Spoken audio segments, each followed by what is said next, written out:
তো আমরা আজকের ক্লাস শুরু করে দিচ্ছি। আজকের আমি আগে একটু সেটআপটা চেক করে নিই সব ওকে আছে কিনা।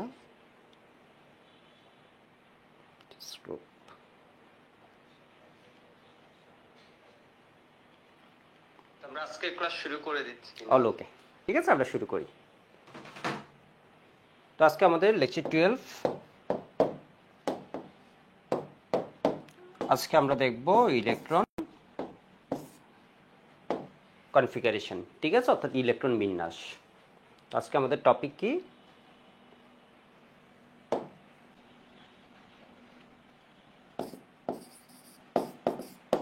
মৌলের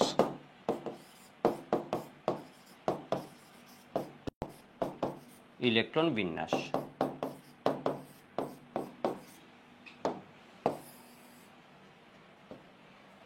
ইলেকট্রন কনফিগারেশন, ইলেকট্রন কনফিগারেশন,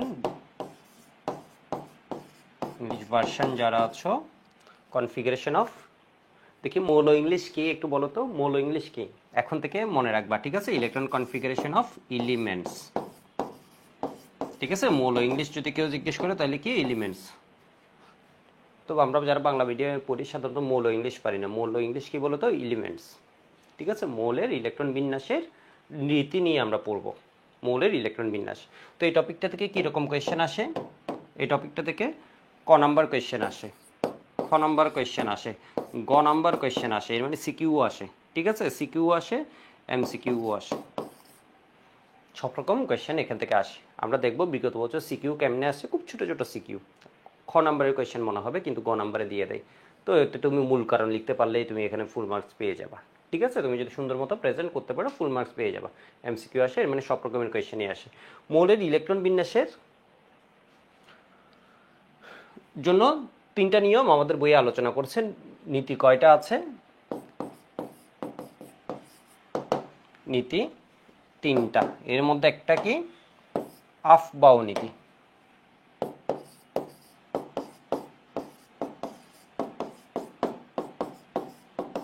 যেগুলা লিখাবো আমি ওগুলা লিখবার, যেগুলা বই থেকে দেখাবো ওগুলো বইয়ের মধ্যে আমরা মার্ক করব। কেমন মার্ক করবো? আফবাও নীতি।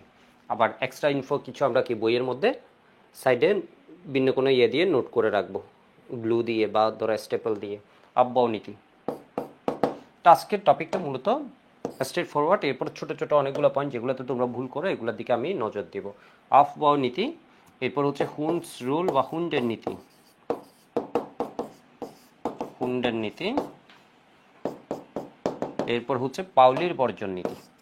তাহলে আরেকটা কি বলতো? পাউলির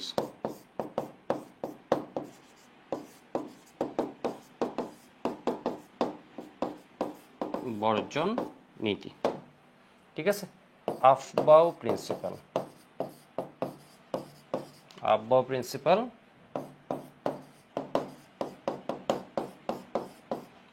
হুন্ডস রুল, হুন্ডের নিয়ম, নীতি চেয়ে এটাকে কি বলে? হুন্ডের নিয়ম, হুন্ডস রুল, রুল নিয়ম, পাউলির বর্জন রীতি। তাহলে এটা কি? পাউলিস এক্সক্লুশন, পাউলিস এক্সক্লুশন, বর্জন মানে হচ্ছে এক্সক্লুশন,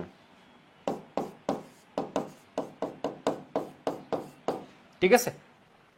এক্সক্লুড করা, এক্সক্লুড করা মানে হচ্ছে বাদ দেয়া, ঠিক আছে? তো পাউলি কি বাদ দিয়েছে আমরা দেখব। পাউলি বাদ দিয়েছে এক ঘরে দুইয়ের বেশি ইলেকট্রন থাকতে পারবে না, ঠিক আছে? অর্থাৎ এক অরবিটালে দুইয়ের বেশি ইলেকট্রন থাকতে পারে না। এটাকে বলা হয় কি? এক্সক্লুশন। এক্সক্লুড করা, কোনো কিছু থেকে এক্সক্লুড করা মানে বাদ দেয়া।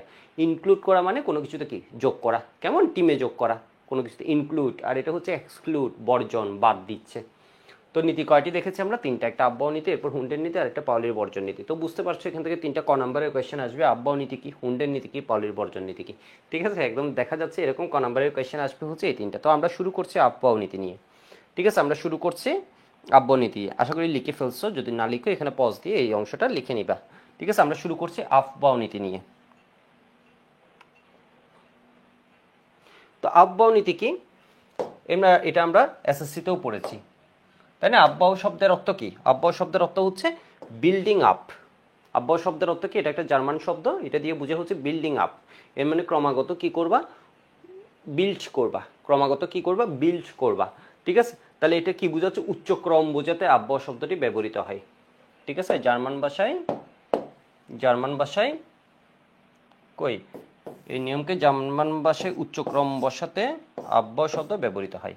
তো আব্বাও নীতিটা কি একটু দেখো তো। পরমাণুতে ইলেকট্রন সমূহ তোমাকে পরীক্ষা আসবে ক নম্বরের কোয়েশ্চেন, আব্বাও নীতি কি।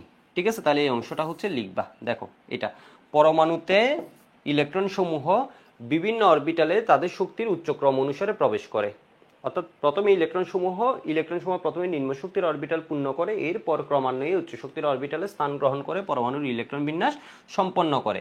একে আব্বাও নীতি বলে। ঠিক আছে, একে আব্বাও নীতি বলে। তাহলে লিখবা কি? পরমাণুর ইলেকট্রনগুলা সমশক্তির অরবিটালে না, বিভিন্ন অরবিটালে প্রবেশের সময়।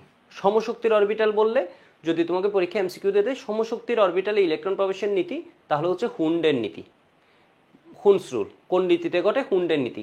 তোমাকে যদি বলে বিভিন্ন অরবিটালে ইলেকট্রন প্রবেশ কোন নীতিতে ঘটে, তাহলে হচ্ছে আব্বাও নীতি। তোমরা কোয়েশ্চেনটা বুঝছো? পরমাণুতে ইলেকট্রন বিভিন্ন অরবিটালে প্রবেশের সময় ক্রমাগত নিম্ন শক্তির অরবিটাল হতে উচ্চ শক্তির অরবিটালে প্রবেশ করে, একে আব্বাও নীতি বলে। ঠিক আছে, বা বইয়ের মতো বিভিন্ন অরবিটালে তাদের শক্তির উচ্চ ক্রম অনুসারে প্রবেশ করে। অর্থাৎ ইলেকট্রন সমূহ প্রথমে নিম্ন শক্তির অরবিটাল পূর্ণ করে, এরপর ক্রমান্বয়ে উচ্চ শক্তির অরবিটালে স্থান গ্রহণ করে ইলেকট্রন বিন্যাস সম্পন্ন করে। নিম্ন শক্তির অরবিটালে গেলে সুবিধা কি? যে অরবিটালের শক্তি কম ওইটার আমরা ধরে নিই কি বলতো, স্থায়িত্ব বেশি। কেমন? তাহলে ও কি হবে? স্টেবল কনফিগারেশন হবে। তোমরা একটু লিখছো আব্বাও নীতি কি?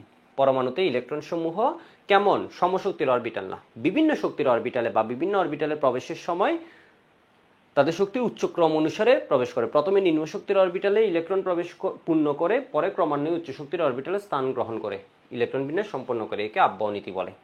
ঠিক আছে, আব্বাও নীতি বলে। এবার দেখো তো আব্বাও নীতি, আব্বাও শব্দটা কি? জার্মান। এটা দিয়ে বুঝায় কি? Building up. এখন কোন অরবিটালের শক্তি কেমন এটা বুঝবা কেমনে? যেমন এখানে একটা এমসিকিউ আছে, এমসিকিউটা হচ্ছে কি বলতো, পি অরবিটালের আকৃতি কিরকম? পি অরবিটালের আকৃতি হচ্ছে ডাম্বেল আকৃতি। ডি অরবিটাল বললে কি হতো? Double dumbbell. ঠিক আছে, তো এরকম একটা চিত্র তোমরা এসএসসিতেও পড়েছো মনে হয়, এইচএসসিতেও এই চিত্রটা দেয়া আছে। অরবিটালের শক্তির ক্রম মনে রাখার ছক। আমরা এই ছক দ্বারা মনে রাখবো না, আমরা এমনি জাস্ট দেখছি এই ছক কি বলছে। এই ছক বলছে হচ্ছে আমাদের পর্যায় সারণীতে কয়টা পিরিয়ড আছে বলো তো? পর্যায়ে কয়টা? 1টা 2টা 3টা 4টা 5টা 6টা 7টা। ঠিক আছে, 5টা 6টা 7টা। তো আমরা 7 পর্যন্ত আমরা নর্মালি যাচ্ছি। ঠিক আছে, আমরা 7 পর্যন্ত নর্মালি যাচ্ছি। একটু দেখো তো এখানে কিভাবে লিখতে হয়। 1 এ কি হয়? এস। 2 এ কি হয়? এসও হয়, পিও হয়। মানে বুঝো নাই, এস যে ফার্স্ট হয়েছে ও সেকেন্ডও হইতে পারে, থার্ডও হইতে পারে, ফোর্থ। এর মানে এস শুরু হয় 1 থেকে, পি শুরু হয় কত থেকে? 2 থেকে। এরপর শুরু হয় কি? 3s 3p 3d। এরপর কি শুরু হয় বলতো? 4s 4p 4d। 4 এ গিয়ে কি শুরু হয়? এফ শুরু হয়। বুঝো নাই? এস এ শুরু, 1 এ শুরু হয় কি? এস। 2 এ শুরু হয় কি? পি। এমন না যে এস নাই এখানে, এস তো একেই শুরু হয়েছে। 3 এ শুরু হয় কি? ডি। এমন না যে এর আগে তাহলে অন্যগুলা নাই, এস আর পি নেই। এস আর পিও আছে, ডি শুরু হয়েছে। এফ শুরু হয় কত থেকে? 4 থেকে। ঠিক আছে, এফ শুরু হয় কত থেকে? 4 থেকে। এরপর কি? 5s 5p 5d 5f। বইয়ে এই লেখাটা আছে তো জাস্ট ওইটা বুঝিয়ে দেওয়ার জন্য। এরপর কি শুরু হয় বলতো? 6s 6p। ঠিক আছে, 6s 6p পর্যন্ত আমরা লিখলাম। এরপর কত লিখলাম বলতো? 6s 6p 6d পর্যন্ত ধরো লিখলাম। এরপর লিখলাম 7s। ঠিক আছে, 7s 7po লিখতে পারি। 7s 7po চাইলে আমরা লিখতে পারি। বইয়ে 7s পর্যন্ত দিয়ে শেষ করছে। তো এটার মানে কি দেখো তো, ইলেকট্রন আগে কই যাচ্ছে? 1s এ। এরপর এটা কিসে যাবে? 2s এ। ঠিক আছে, এরপর কিসে যাবে? 2s এ। এরপর ইলেকট্রন কিসে যাবে? 2p তে। এরপর কিসে আসবে? 3s। এরপর কিসে যাবে? 3p। 3p থেকে কিসে গেল? 4s। 4s এর পর কিসে যাবে? 3d। ঠিক আছে, 4s এর পরে 3d তে যাবে। এরপর কিসে? 4p। এই যে দেখো এখানে শুরু হবে 4p 5s, এরপর কি 4d 5p 6s, এমনে করে আসবে। তো এই জিনিসটা আমাদের মনে রাখা একটু কঠিন, তো এই জিনিসটাকে আমি একটু সহজ করে দিচ্ছি। কেমন? এই জিনিসটাকে আমি একটু সহজ করে দিচ্ছি। এভাবে এত একে তীর চিহ্ন দিয়ে এমনি করে এই জিনিসটা 1s এরপর আবার 2s, এই জিনিস আমাদের মনে রাখলে আমরা একটু স্লো হয়ে যাব। কেমন? আমরা একটু স্লো হয়ে যাব।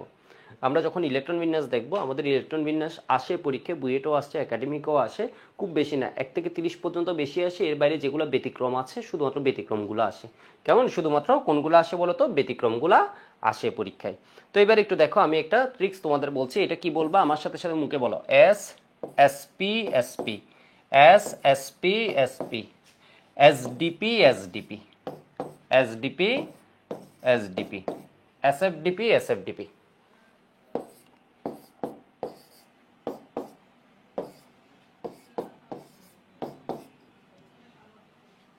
ঠিক আছে? S SP SP SDP SDP SFDP SFDP. বুঝো নাই? আমি আবার বলি। এস, দেখো আমি বলছি কেমন, দেখো মুখে আমার সাথে বলো তো। এস এসপি এসপি, ঠিক আছে? এসডিপি এসডিপি, এরপর কি আছে? SFDP SFDP, S SP SP SDP SDP SFDP SFDP. ঠিক আছে? এস এসপি এসপি, ঠিক আছে? এসডিপি এসডিপি, এসপিডি না, এসডিপি। ঠিক আছে? ডি মাঝে ঢুকে গেল। SDP SDP, SFDP SFDP SFDP. আমরা এই ক্রমটা মনে রাখবো। তাহলে সুবিধা কি দেখো তো, সুবিধা কি দেখো তো। এস শুরু হয় কত থেকে? 1 থেকে। এস শুরু হয় কত থেকে?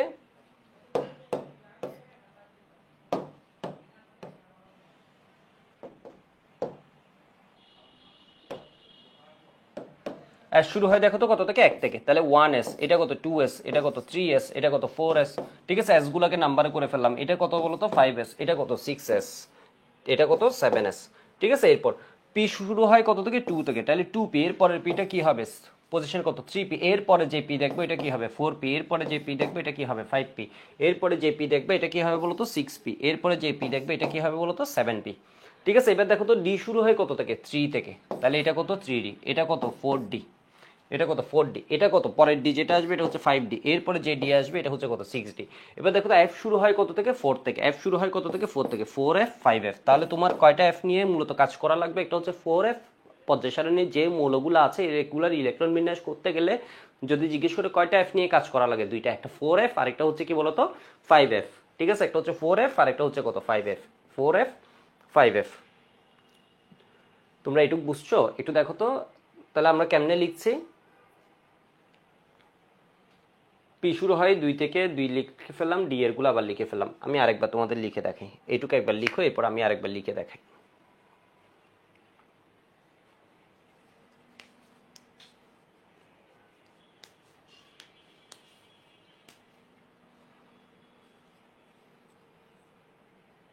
ঠিক আছে? ওকে, লিখে ফেলছো। এবার একটু দেখো, তাহলে আমি আবার বলছি এটা কেমনে লিখবো।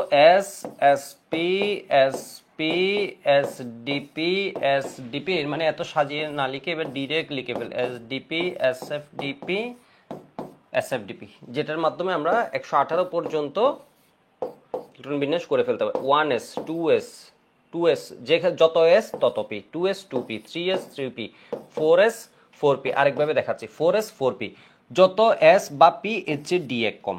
দেখো, বুঝো নাই? বুঝো নাই? দেখো, যখন 4s হচ্ছে তখন পি কত হচ্ছে? 4p। যখন 5s হচ্ছে তখন পি কত হচ্ছে? 5p। যখন 7s হচ্ছে পি কত হচ্ছে? 7p। কিন্তু ডি হচ্ছে এর চেয়ে এক কম। দেখো, তাহলে এটাকে কি বলছি? 4s যখন হচ্ছে এটা হচ্ছে 4p, তাহলে ডি হচ্ছে কি? এক কম। সেজন্য আমরা বলি এন এস এন পি। তখন এটা যদি 100s হয়, পি কত হবে? 100। তখন ডি কত হবে? 99 হবে। কেমন? ডি কত হবে? 99 হবে। দেখো, তাহলে 4s 4p যখন, তখন এটা কত? 3d। 5s হলে পিও কত হবে? 5p হবে। কিন্তু ডি হবে কত বলো তো? এক কম, এর মানে 4d। 6s 6p, তাহলে ডি হবে এক কম, এফ হবে আরো এক কম, তাহলে এফ হবে কত? 4f। ঠিক আছে? তাহলে 7s হলে পি কত হবে? 7p হবে। 100s হলে 100p হবে। তখন ডি কত হবে? 99d। তখন এফ কত হবে? 98f। এই যে দেখো, 7s 7p, তাহলে এটা কত হবে? 6d। আর এফ কত হয়ে যাবে? আরো এক কম। এফ কত হয়ে যাবে? আরো এক কম, এর মানে কি? 5f। বুঝো নাই? দেখি অ্যাপ্লাই করি, লিখলে বুঝে যাই। ঠিক আছে? তাহলে 4s 4p গেছে। এবার দেখো 5s 5p, ডি কত? এক কম। ঠিক আছে? 6s 6p, ডি কত? এক কম। এফ কত? আরো এক কম। ঠিক আছে? তাহলে এবার দেখো তো 7s 7p, এটা কত বলো তো? ডি হচ্ছে এক কম, 6d, এটা কত? তাহলে আরো এক কম। তাহলে এখন কি হয়ে গেল? আবার ওই আগের রূপ, 1s 2s 2p, 3s 3p, 4s 3d 4p।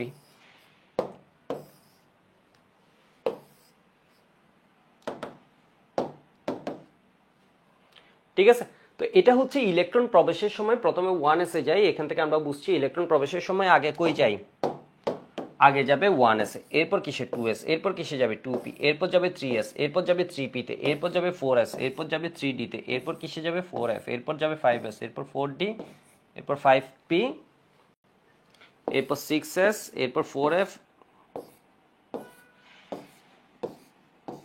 আমরা যে এখানে লিখেছি তাহলে তোমরা বলো আব্বাও নীতি অনুসারে, আব্বাও নীতি বলছে কি ক্রমাগত নিম্ন শক্তির অরবিটাল থেকে ইলেকট্রন সমূহ উচ্চ শক্তির অরবিটালে প্রবেশ করে, কেমন বিল্ডিং আপ, নিম্ন শক্তির আগে প্রবেশ করে এরপর উচ্চ শক্তি। তাহলে তোমরা বলো এখানে সবচেয়ে নিম্ন শক্তির অরবিটাল কোনটা আছে, 1s। সবচেয়ে উচ্চ শক্তির কোনটা, যেটাতে সবচেয়ে পরে যাচ্ছে, তাহলে এটার মান কত, 7p। তাহলে তোমাকে যদি বলে সবচেয়ে নিম্ন শক্তির অরবিটাল কোনটা, 1s, সবচেয়ে উচ্চ শক্তির অরবিটাল কোনটা, 7p। মানে আমরা যে আলোচনা করি এর মধ্যে কত, 7p। এমন না যে এর পরেও আমরা চাইলে আরেকটু টানতে পারি, যদি এর পরেও আরো ইলেকট্রন বিন্যাস দরকার হয় আমরা টানতে পারি, এর পরেও আরো দরকার হওয়া মানে দেখো তো এসে কয়টা ইলেকট্রন থাকে, 2টা, এখানে কয়টা থাকে, 2টা, 2 2 4, 4 6 কত, 10, 10 2 12, 12 আর 6 কত হয়, 18, 20, 30, 36, এখানে কত হয়, 36 আর 2 38, 48, 48 আর 6 কত হয়, 54, 48 আর 6 কত হয়, 54, এরপর কি 50 56, 56 আর 14 কত হয়, 14 কত হয়, 70, 70 আর 10 কত, 80, 80 আর 6 কত, 86, 86, এরপর এখানে কত হয় বলতো, 88, 88 আর 14 কত হয়ে যায়, 102, 102 আর 10 কত হয়, 112, 112 আর 6 কত হয়, 118। এর মানে আমরা এখানে কত পর্যন্ত করছি, 118 পারমাণবিক সংখ্যা পর্যন্ত যে মোলগুলো আছে এগুলো কিন্তু আমরা এখানে কাভার করে ফেলছি। বিষয় বুঝতে পারছো, যদিও তোমার অত লাগবে না, তোমার দেয় কোনগুলো আমি বলবো, দেখবে হচ্ছে খুব কম, খুব আমাদের কম জানতে হয়, এটা আমরা এমনি মূল নিয়মটা জানলাম, কেমন। এখানে আমরা কি জানলাম বলতো, মূল নিয়মটা জানলাম জাস্ট। এখন তোমার প্রশ্ন থাকতে পারবে, খুবই ভালো কথা আপনি বলেছেন নিম্ন শক্তির অরবিটাল থেকে ক্রমাগত উচ্চ শক্তির অরবিটালে যাচ্ছে, আজকে টপিকটা সহজ সেজন্য আমি একটু কিন্তু ফ্লোতে আগাচ্ছি, কেমন, একটু ফ্লোতে আগাচ্ছি, কিন্তু দেখবা আমরা যখন এমসিকিউ প্র্যাকটিস করবো, আমরা সিকিউ প্র্যাকটিস করবো, বই ধরে পড়বো, আমাদের সব কনসেপ্ট একদম মাথায় সেট হয়ে যাবে, তোমার চিন্তার কোনো কিছু নেই, কেমন। আমি যেটা আবার কঠিন ওইটা হচ্ছে দেখবা তখন আস্তে করে মানে স্লো স্পিড কমিয়ে আবার জিনিসটা রিপিট করবো, সুন্দর মতো পড়াবো। তো 1s 2s, এখন খুব ভালো কথা আপনি বলছেন নিম্ন শক্তির অরবিটাল থেকে ইলেকট্রন ক্রমাগত উচ্চ শক্তির অরবিটালে প্রবেশ করছে, কেমন, নিম্ন শক্তির অরবিটাল থেকে ইলেকট্রন ক্রমাগত কি হচ্ছে, উচ্চ শক্তির অরবিটালে প্রবেশ করছে।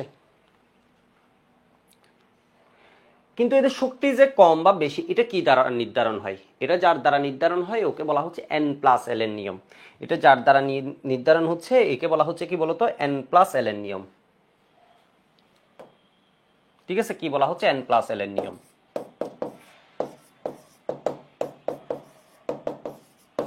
এল এর নিয়ম, n+l এর নিয়ম কি, n+l এর নিয়ম হচ্ছে দুইটি। রুল 1, যে অরবিটালের n+l এর মান কম লিখো, যে অরবিটালের n+l এর নিয়ম কি, এটা কিসে আসবে বলতো, খ নাম্বার কোয়েশ্চেনে আসতে পারে বা ক নাম্বারের কোয়েশ্চেনে, যে অরবিটালের n+l এর মান যত কম সে অরবিটালের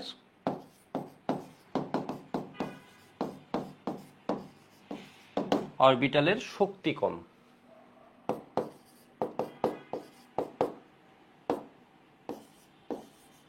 বা যত কম সে অরবিটালের শক্তি তত কম।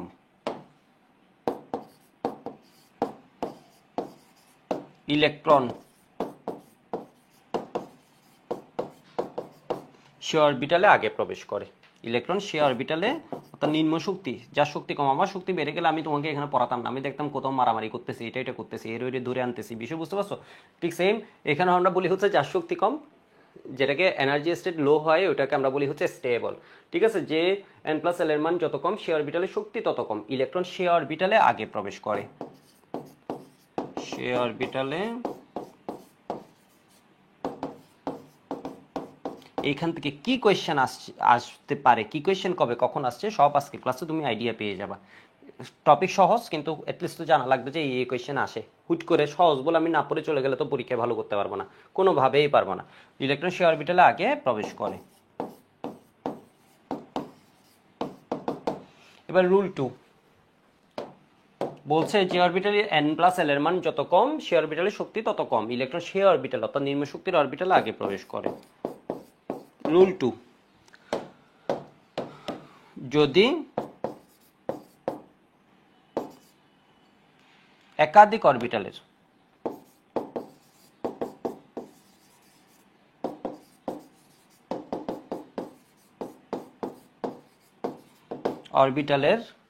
n প্লাস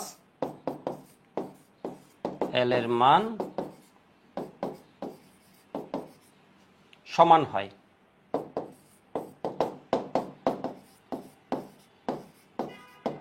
তবে যার অর্থাৎ যে অরবিটালের n এর মান কম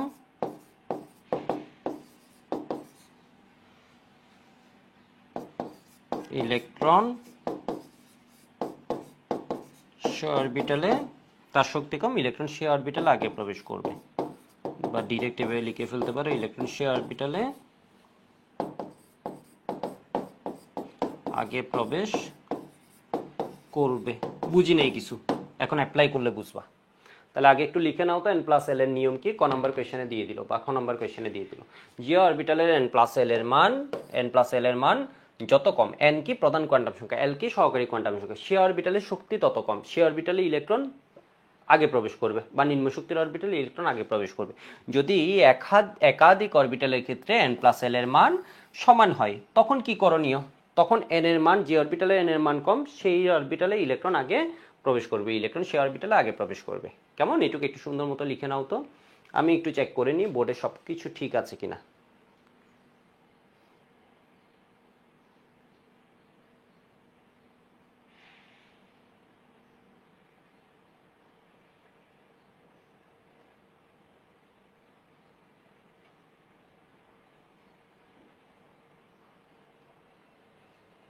আগে প্রবেশ করবে। কেমন? এটুকু একটা সাদা রিফ্লেকশন পাচ্ছি, এটা কই থেকে পাচ্ছি? সাদা রিফ্লেকশন,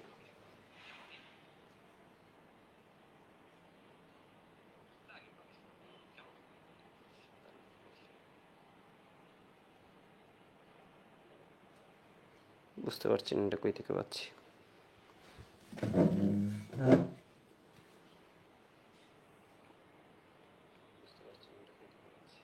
এটা চেয়ার,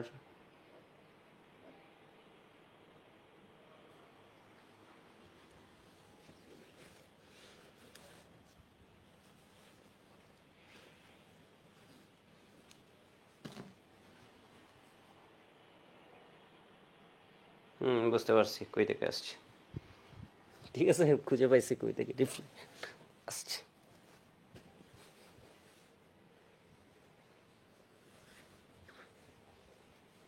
যাই হোক, এটা তাহলে পরের দিন সলভ করব। ওকে, এবার তাহলে দেখো, আমরা যে অরবিটালগুলো বলছিলাম এদের আমরা কি করব, n প্লাস এল এর মান দেখব। দেখো এর ক্ষেত্রে n প্লাস এল এর মান কত? n এর মান 1, বুঝো নাই? n কত? 1। l এর মান কত? s অরবিটাল যদি হয় l এর মান কত? n প্লাস l, তাহলে 1 প্লাস 0 এর মানে কত? 1। এখানে দেখো তো 2 প্লাস 0, বুঝো নাই? 2 হচ্ছে কিসে? n এর মান, ঠিক আছে? 2 হচ্ছে n এর মান। s অরবিটালের জন্য l এর মান কত? 0। p অরবিটাল হলে 1, l এর মান 2 হলে d অরবিটাল, 3 হলে কি f অরবিটাল। তাহলে এটা কত? 2 প্লাস 1 এর মানে কত? 3। দেখো এটা 1, এটা 2, এটা কত? 3। এটা হচ্ছে 3 প্লাস 0 এর মানে কত? 3। এটারও 3, এটারও 3। দেখো নিয়মটা কি, এটারও 3, এটারও কত? 3। তাহলে দুইটা সমান হলে যার n এর মান কম ইলেকট্রন সে অরবিটালে আগে যাবে।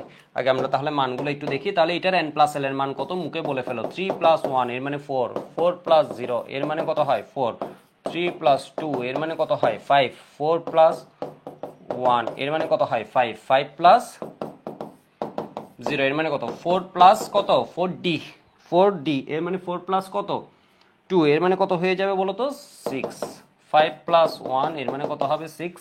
এরপর এটা কত? 6 প্লাস 0, 4 প্লাস 3 এর মানে কত? 7। 5 প্লাস 2 এর মানে কত? 7। 6 প্লাস 1 এর মানে কত? 7। 7 প্লাস কত? s অরবিটাল মানে 0 এর মানে 7। 5 প্লাস 3 এর মানে কত হয়? 8। এটা কিসের মান? n প্লাস l এর মান। 6 প্লাস 2 এর মানে কত হয়? 8। 7 প্লাস 1 এর মানে কত হয়? 8। তাহলে এবার আমরা একটু লক্ষ্য করি, এইখানে n প্লাস l এর মান কত? 1। বোর্ডে পুরো আসছে কিনা একবার দেখে নিই।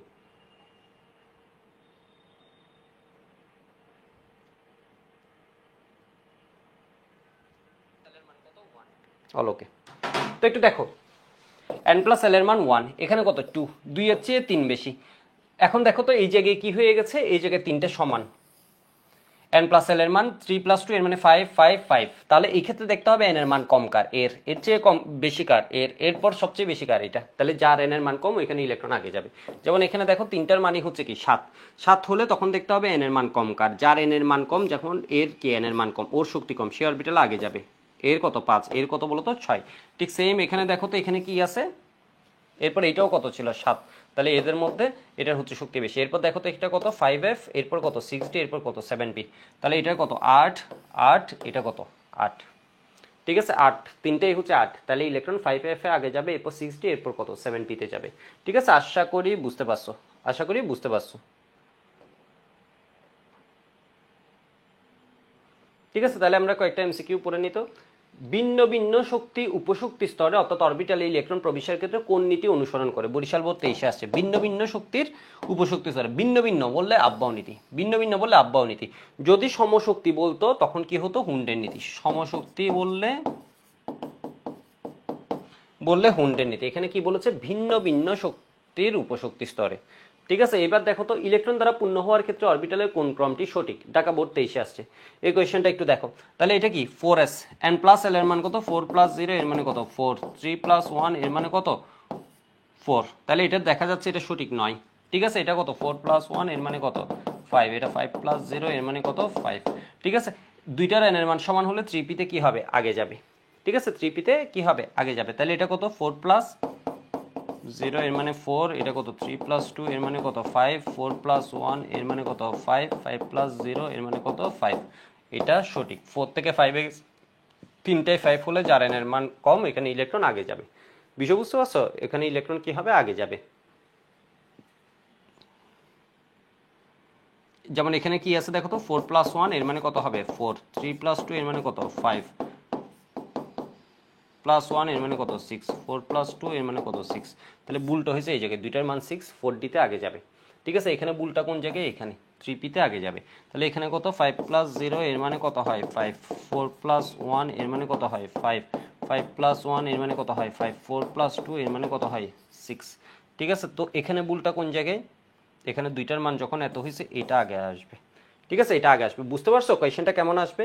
তো দেখো তো নিচের কোনটি দ্বারা কোনটি আব্বাও নীতির বিকল্প রূপ? ঢাকা বোর্ড 23-এ আসছে, এটা হচ্ছে কি n প্লাস l এর নিয়ম। n প্লাস l এর নিয়ম কয়টি? দুইটি। রুল 1, যে অরবিটালে n প্লাস l এর মান যত কম, সে অরবিটালের শক্তি কম, ইলেকট্রন নিম্ন শক্তির অরবিটালে আগে প্রবেশ করবে, অর্থাৎ সে অরবিটালে আগে প্রবেশ করবে। রুল 2, দুইটি অরবিটালের ক্ষেত্রে বা একাধিক অরবিটালের ক্ষেত্রে n প্লাস l এর মান সমান হলে যার n এর মান কম, ইলেকট্রন সে অরবিটালে আগে প্রবেশ করবে। তো এটা হচ্ছে টাইপে ভুল আসছে, কোয়েশ্চেনটা টাইপে ভুল আসছে দেখাই যাচ্ছে, দুইটার অপশন চেঞ্জ হয়ে গেছে।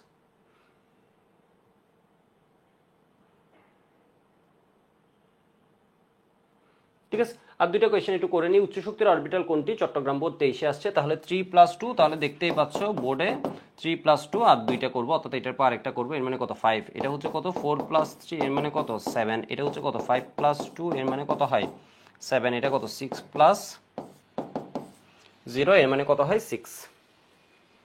ঠিক আছে, হয়েছে সবারটা 6 প্লাস 0 এর মানে কত হয় 6। তাহলে এখানে উচ্চ শক্তির অরবিটাল কোনটি? উচ্চ শক্তির অরবিটাল হচ্ছে যার n প্লাস l এর মান যত বেশি, এর হচ্ছে সবচেয়ে, এই দুজন হচ্ছে সবচেয়ে বেশি, এর মধ্যে এটার হচ্ছে n এর মান বেশি, তাহলে এটা কি হবে? উচ্চ শক্তির অরবিটাল। বলছেন উচ্চ শক্তির অরবিটাল কোনটি? তোমরা কোয়েশ্চেন বুঝছো। 3 প্লাস 2 এর মানে কত আসছে 5, 4 প্লাস 3 7, 5 প্লাস, এটা তো ভুল লিখছি,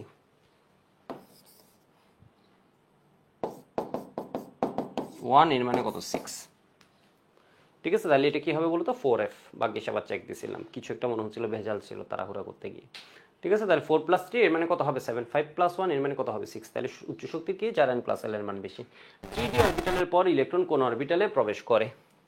ঠিক আছে, তো আমরা এসডিপি থেকে এটা বলে ফেলতে পারবো। ঠিক আছে, এসডিপি থেকে এটা বলে ফেলতে পারবো, যেমন 4s 3d 4p, 4s 3d পর বলেছে, মানে বুঝো নাই। ডি এর জন্ম হয় 3 থেকে, ওইখানে কি ছিল? SDP SDP. ঠিক আছে, তাহলে এটা কত 4s, এটা যদি 4p হয় এটা কত হবে 3d হবে, তাহলে 3d এর পর কিসে যাবে? 4s এ যাবে। এটা 5s, এটা হলে 5p, এটা কি হবে 4d, 4d এর আগে কিসে যাবে? 5s এ, পরে কিসে যাবে? 5p এ। ঠিক আছে, এরপরও আমরা যদি একটু দেখতে চাই 3d এর পর, মানে বুঝতে পারছো কোয়েশ্চেনটা বুঝছো না বুঝো নাই? ঠিক আছে, 3D এর পর হয়ে যাবে। তাহলে সিকোয়েন্সটা আমরা এইভাবে কি করতে পারবো বলো তো, নির্ণয় করতে পারবো। এরপর তুমি যদি আমরা দেখতে চাও এটা কি হয় 4+1 এর মানে কত হয় 5, এটা হচ্ছে 4+2 এর মানে কত 6, এটা কত 4+0 এর মানে কত 4, এটা কত 5+0 এর মানে কত হয় 5। ঠিক আছে, এর মানে কত হয় 5, মানে বুঝো 3+2 এর মানে কত 5। তাহলে 5 এর পর নিঃসন্দেহে 4s এ যাবে না, 4s এ নিঃসন্দেহে যাবে না, কারণ ওর মান হচ্ছে 5। তাহলে এবার দেখো তো, এটাও 5, এটাও 5, এটাও 5, এই তিনটার মধ্যে কোনটাতে যাবে? এটাতে তো অলরেডি গেছে, বলছে এর পরে কোনটিতে যাবে? এটা আর এটার মধ্যে, যার দুইটার মানই 5 কিন্তু যার এন এর মান কম ওইখানে ইলেকট্রন আগে প্রবেশ করবে। তুমি এভাবেও জিনিসটা চিন্তা করতে পারো, এটার মানও 5, অর্থাৎ এটার পরে তাহলে কুইসে যাবে এটা, অথবা কি অপশানে আছে এটা, এটাতে যাওয়ার অপশান আছে, অথবা এটা, এটার মান তো আরও বেশি, এটা তো আরও পরে যাবে। তাহলে এই দুইটার মধ্যে নিম্ন শক্তির কোনটা? যার এন এর মান কম ওইটা হচ্ছে কি নিম্ন শক্তির। ঠিক আছে, ওইটা হচ্ছে কি বলতো নিম্ন শক্তির। ওকে, তাহলে এবার আমরা আসি,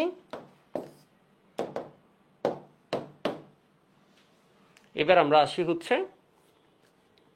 তোমার হুন্ডের নীতিতে। ইলেকট্রন বিন্যাসটা আমরা একদম লাস্টে দেখব। ঠিক আছে, লাস্ট সেগমেন্টটা আমরা রাখছি ইলেকট্রন বিন্যাসগুলো করার জন্য। ঠিক আছে, এখন আমরা দেখব কি, দেখো তো হুন্ডের নীতি। আমরা একবার ব্রিফলি হুন্ডের নীতিটা দেখে ফেলি।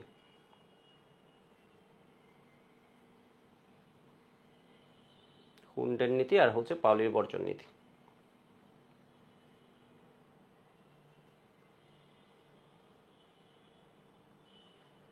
ঠিক আছে, তাহলে সবাই দেখো তো হুন্ডের নীতিটি কি। হুন্ডের নিয়মটি হলো, বলছে কি দেখো হুন্ডের নিয়মটি কি, একই শক্তি সম্পন্ন বিভিন্ন অরবিটালে, আচ্ছা ইলেকট্রন বিন্যাস করে আসি। ঠিক আছে, ইলেকট্রন বিন্যাস করে আসি, তাহলে তোমাদের আর একটু ফ্লো পাবে। ইলেকট্রন বিন্যাস করে আসি, দেখো তো ইলেকট্রন বিন্যাসের জন্য প্রথম মৌল যদি বলি, এটা হচ্ছে কি হাইড্রোজেন, এরপরের যেটা এটা হচ্ছে কি হিলিয়াম, হাই হেলি, এরপরে যেটা আছে এটা হচ্ছে কি লিথিয়াম, বেবিকে নিয়ে, এরপর কি আছে বেরিলিয়াম, বি বেবিকে। ঠিক আছে, হাই এর মানে কি হাইড্রোজেন, হিলিয়াম, লিথিয়াম, এরপর কি বেরিলিয়াম, এরপর হচ্ছে কি বোরন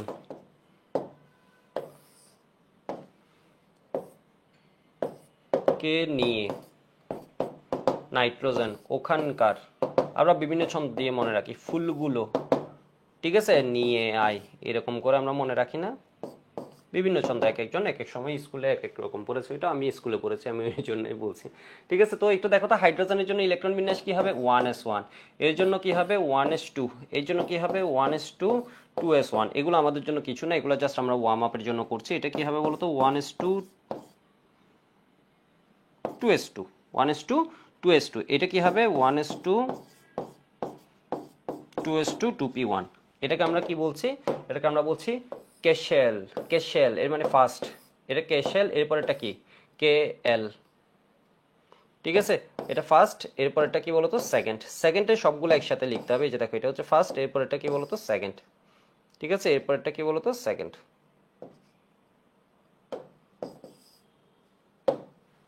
তাহলে এবার দেখো তো এটা কি হবে 1s2, 2s2, এটা কত 2p, দেখো 2 2 4 2 6, তাহলে এটা হচ্ছে ফার্স্ট, এটা হচ্ছে কি সেকেন্ড। ঠিক আছে, এটা হচ্ছে সেকেন্ড। তাহলে এটা কি বলতো 1s2, 2s2, 4 গেছে, তাহলে 2p কত হবে 3। তাহলে এটা হচ্ছে ফার্স্ট শেল, এরপর এটা কি সেকেন্ড শেল। ঠিক আছে, এটা আমি তোমাদের জন্য, তোমাদের আবার বাক্স করা লাগবে না। 2s2, 2p কত ফার্স্ট, এটা ফার্স্ট শেল, এরপর এটা কি সেকেন্ড শেল। 1s2, 2s2, তাহলে 2 2 4 গেল, আর বাকি থাকে কত 5, 2p5, 2p5, এরপর এটা কত 1s2, 2s2, 2p6, তাহলে এটা হচ্ছে ফার্স্ট শেল, এটা হচ্ছে কি সেকেন্ড শেল। প্রথম দশটা আমাদের এগুলো ছোটখাটো লাগে হচ্ছে পরে চ্যাপ্টারে হাইব্রিডাইজেশন পড়ার সময়, যেমন দেখবা হচ্ছে কি বেরিলিয়াম ইলেকট্রন বিন্যাস, বোরনের ইলেকট্রন বিন্যাস, কার্বন, নাইট্রোজেন, অক্সিজেন, ফ্লোরিন, এগুলোর ইলেকট্রন বিন্যাস পরের চ্যাপ্টারে আমাদের লাগে। প্রথম 10টা এমনিতে ডিরেক্ট ইলেকট্রন বিন্যাস পরীক্ষা আসে না। তো এরপর কি সোমা। ঠিক আছে, এরপর কি আলু সিদ্ধ পেয়ে সালমার দিকে, সালমা হচ্ছে কত 16। ঠিক আছে, সালমা হচ্ছে কত 16, বা সালমাকে এদিকে সরিয়ে নিই, দিকে ক্লোরিন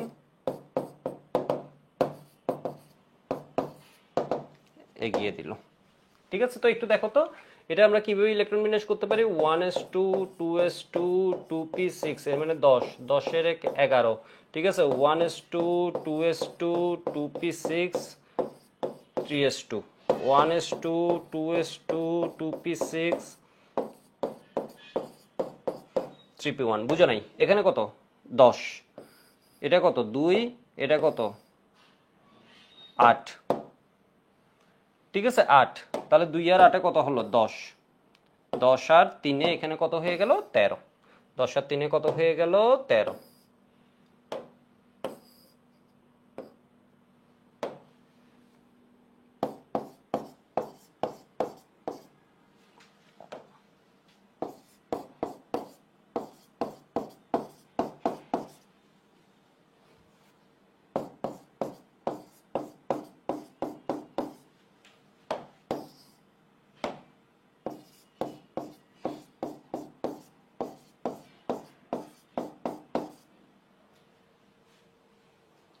ঠিক আছে, তাহলে এটা কি হবে 1s2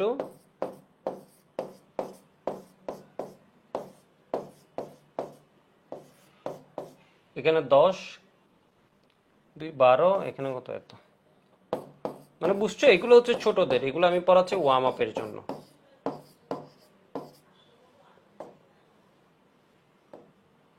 three S two 3p5।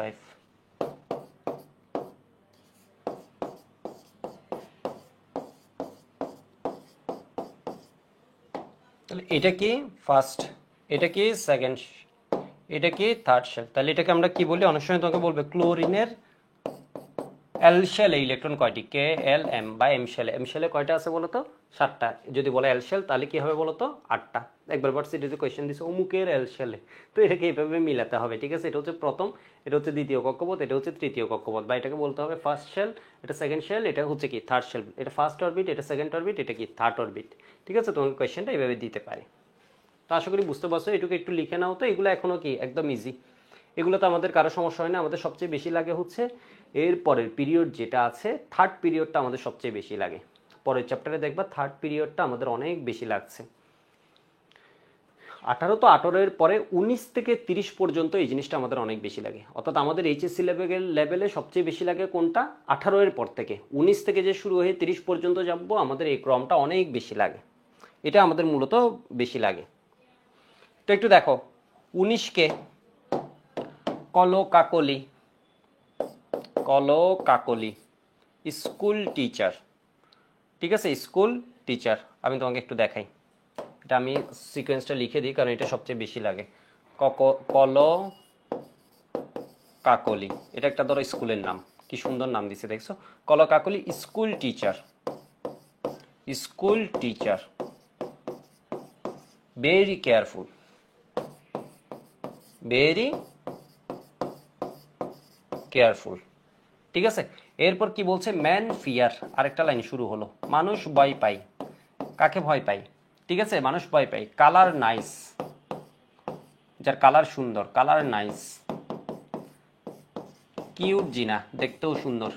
ঠিক আছে, এবার কি বলছে দেখো তো, কিউট জিনা। কলকাকলি, কলকাকলি, কলয়ের কেতে কে আছে দেখো তো, কেতে আছে হচ্ছে পটাশিয়াম 19। ঠিক আছে, কাকলি, কলকাকলি, এখানে আছে কে বলতো, ক্যালসিয়াম, ক্যালসিয়াম, এটা হচ্ছে কত 20। স্কুল টিচার স্ক্যান্ডিয়াম,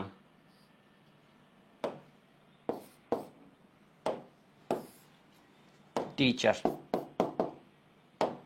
ঠিক আছে, very, vanadium, careful, chromium, man, manganese, fear, iron. ঠিক আছে, এরপর কে বলতো, কালার নাইস, এর মানে কে কোবাল্ট, নাইসে কে নিকেল। এরপর কি, কিউটে কি লিখছো, কপার, কিউটে কি লিখছো, কপার। জিনাতে কি, জিঙ্ক। ওই যে 3 গোয়েন্দা পড়তাম না, ওইখানে কি ও জিনা ছিল না? তাই তো ছিল মনে হয়, ভুলে গেছি ছোটবেলার। ঠিক আছে, ছোটবেলায় পড়ছি। তো একটু দেখো তো কলকাকলি। তো এদের ইলেকট্রন বিন্যাস কিভাবে করবা দেখো, একদম সহজ একটা ট্রিক্স দেখাচ্ছি। এর আগে তুমি কত পর্যন্ত করেছো? 18 পর্যন্ত করেছো। 18 পর্যন্ত করা মানে আর্গন, অর্থাৎ এই পুরোটা লেখার দরকার নেই। এই পুরোটা তোমার আর 1:2:2p6 3:3p6 এভাবে লেখার দরকার নেই। আমরা জিনিসটাকে কি লিখবো বলো তো? এটা পরীক্ষায়, বোর্ড পরীক্ষা বলো, অ্যাডমিশন, আমরা এভাবে লিখবো। আমরা শুরু করবো আর্গন থেকে। তাহলে 3:3p6, এরপরে কে আসে? তুমি একদম বোকা না হলে বলো এরপরে কে আসে? 1:2:2p6, এরপর কি হয়? 3:3p6। এসপি এর পরে আবার কে আসবে? এসপি। কেমন এসপি? এসডিপি। এসডিপি অর্থাৎ 4s 4p, এটা হবে কি 3d। অর্থাৎ এরপরে আমাদের ইলেকট্রন বিন্যাসে কি আসবে বলতো? 4s 3d 4p, 4s 3d 4p। তাহলে এবার দেখো তো এর ইলেকট্রন বিন্যাস কেমন হবে।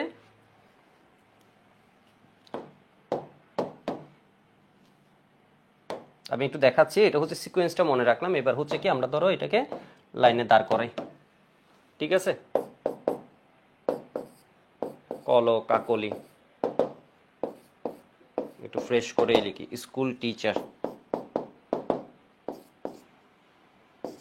ভেরি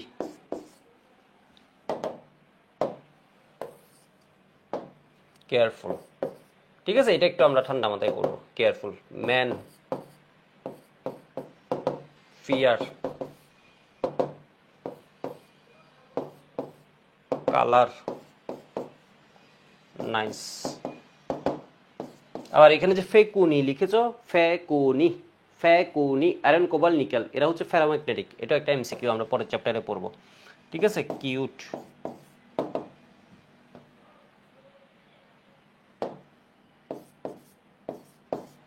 ঠিক আছে, ইলেকট্রন বিন্যাসটা আমাদের বেশি দরকার। তো আজকের ক্লাস হচ্ছে একদম সহজ, কিন্তু সহজের ভিতরে কঠিন যেগুলো আছে ওগুলো কিন্তু আমি আলোচনা করব।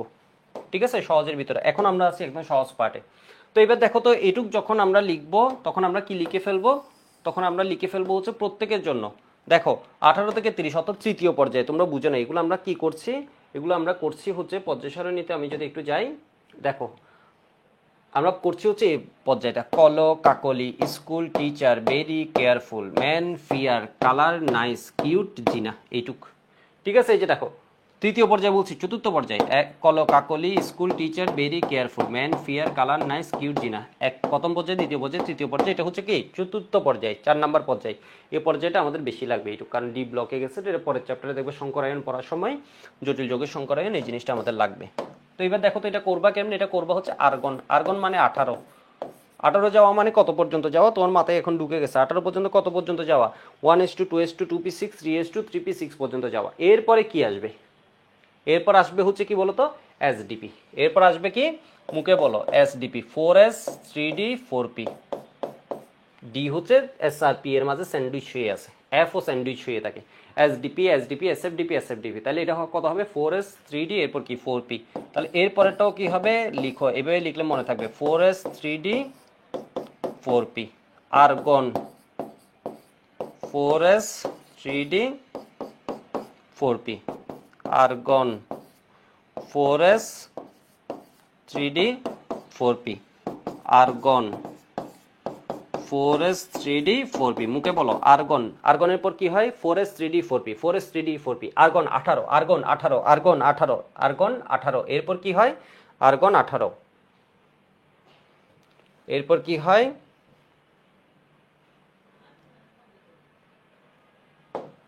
18।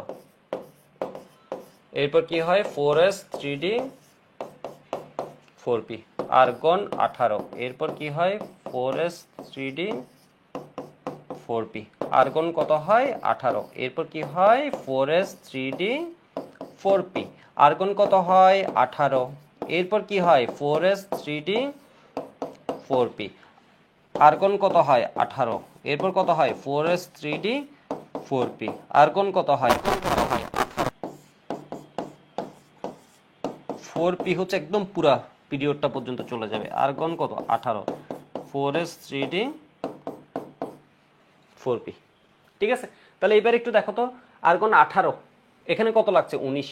তাহলে 18 এর একে কত? 19। এটা কত? 20 ক্যালসিয়াম। তাহলে 18, এরপর কত?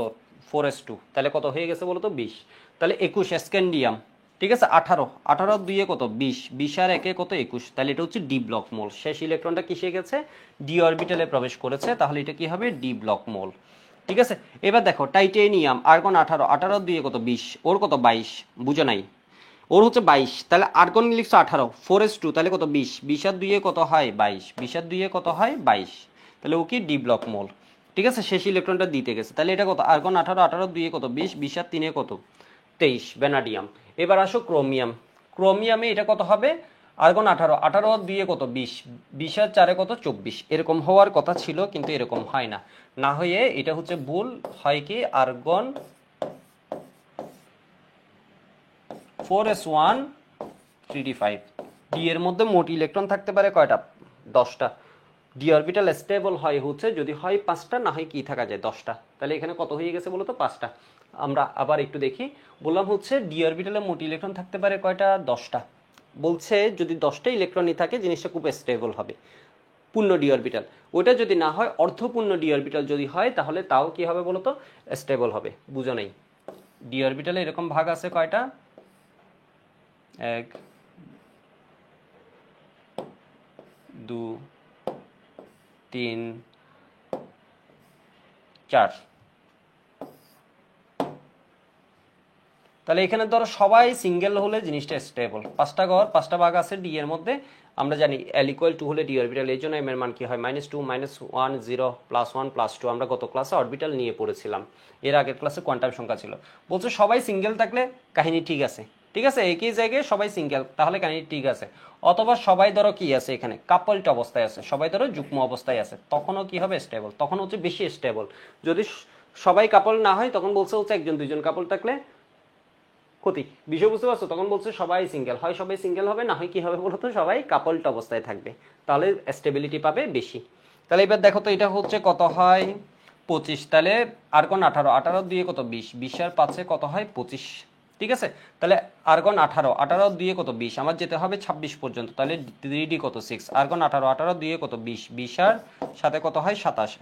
নিকেল এখানে কি আর্গন 18, বুঝছো? 18 2 কত 20, লাগছে কত আর 8, লাগছে কত আর 8, তাহলে কত হয়ে গেল 28। তো এবার দেখো তো কপারের ক্ষেত্রে আর্গন 18, 18 2 কত 20, 20 আর 9 কত হয়ে গেছে বলো তো? 20 আর 9 কত হয়েছে? 29। এখানে আবার ব্যতিক্রম, তো এই দুইটা ব্যতিক্রম নিয়ে তোমার কোয়েশ্চেন আসে। এটা এরকম না হয়ে দেখো তো ও প্রায় পূর্ণ হয়ে গেছে, সবাই কাপল হয়ে গেছে, একজন শুধু সিঙ্গেল আছে। ও করে কি তখন 4s থেকে একটা ইলেকট্রন কিসে যায়? ডিতে গিয়ে ডি কে কি করে ফেলে? ডি এর সবাইকে কাপল করে ফেলে। এর মানে এটা হচ্ছে ভুল, এটা হচ্ছে কি সঠিক। তো এটা লিখতে হবে 4s1 3d10। ঠিক আছে, পরীক্ষা অনেক বেশি আসে তোমাদের, এগুলাই আসে বোর্ড পরীক্ষায়, কারণ বোর্ড পরীক্ষায় কঠিন কোয়েশ্চেন দেয় না। ঠিক আছে, বোর্ড পরীক্ষা পুরো বাংলাদেশের সবার জন্য, এই জন্য স্যাররা কোয়েশ্চেনও দেয় হচ্ছে বইয়ে যেগুলো আছে এগুলোর উপর ভিত্তি করে। 18, 18 2 20, 20 আর 10 কত 30, এটুকু সবাই আগে একটু লিখে নাও। ঠিক আছে, এটুকু সবাই আগে একটু লিখে নাও।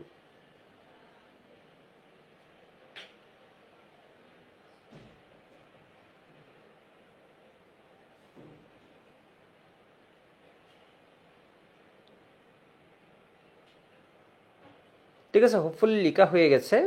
একদম ইউটিউবে যখন লাইভ করছো, লাইভের সাথেই হয়তো লেখা হয়ে গেছে। এরপরে যদি কেউ না লিখে থাকো, এই জায়গায় একটু পজ দিয়ে এটা হচ্ছে লিখে নিবা। এবার আমি একটু বইয়ে যাই, বইয়ে কি বলছে, বইয়ের কোয়েশ্চেনটা আমি একটু দেখি।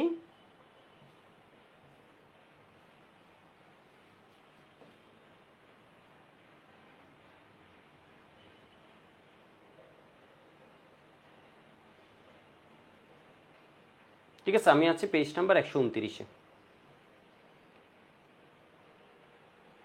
দেখো বলছে ইলেকট্রন বিন্যাসের সাধারণ নিয়মের কিছু ব্যতিক্রম। তাহলে সাধারণ নিয়মের কিছু ব্যতিক্রমের মধ্যে মনে রাখবা একবার এমসিকিউ আসে, নিচের কোনটি ইলেকট্রন বিন্যাস ব্যতিক্রম।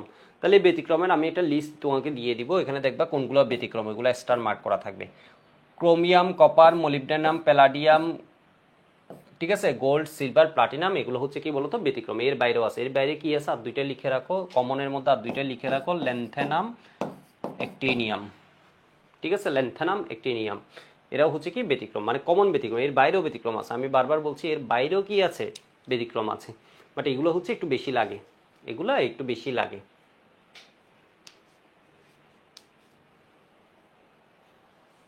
তো একটু দেখো এখান থেকে কোয়েশ্চেন আসে বেশি, ইলেকট্রন বিন্যাসের সুস্থিতি। বলছে সমশক্তি সম্পন্ন অরবিটাল সমূহ অর্ধপূর্ণ বা সম্পূর্ণরূপে। সমশক্তি সম্পন্ন অরবিটাল কারা? যেমন পি অরবিটাল। পি অরবিটালে কি আছে? P X, P Y, P Z.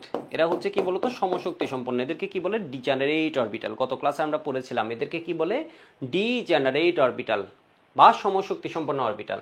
এরপর কি দেখো তো, D X Y, D Y Z, D Z X. আজকের ক্লাস খুব সাধারণ, ঠিক আছে, কিন্তু এর ভিতর দেখবে ছোটখাটো অনেকগুলো পয়েন্ট বলবো, যেমন এইটা এবং এইগুলা পরীক্ষায় আসে, অনেকে পারবা না, ঠিক আছে। D X Y, D Y Z, D Z X, D X square minus Y square, D Z square. এই পাঁচটা যে ডি অরবিটাল আছে প্রত্যেকটা শক্তি সমান, তো বলছে এগুলা কি? সমশক্তি সম্পন্ন অরবিটাল।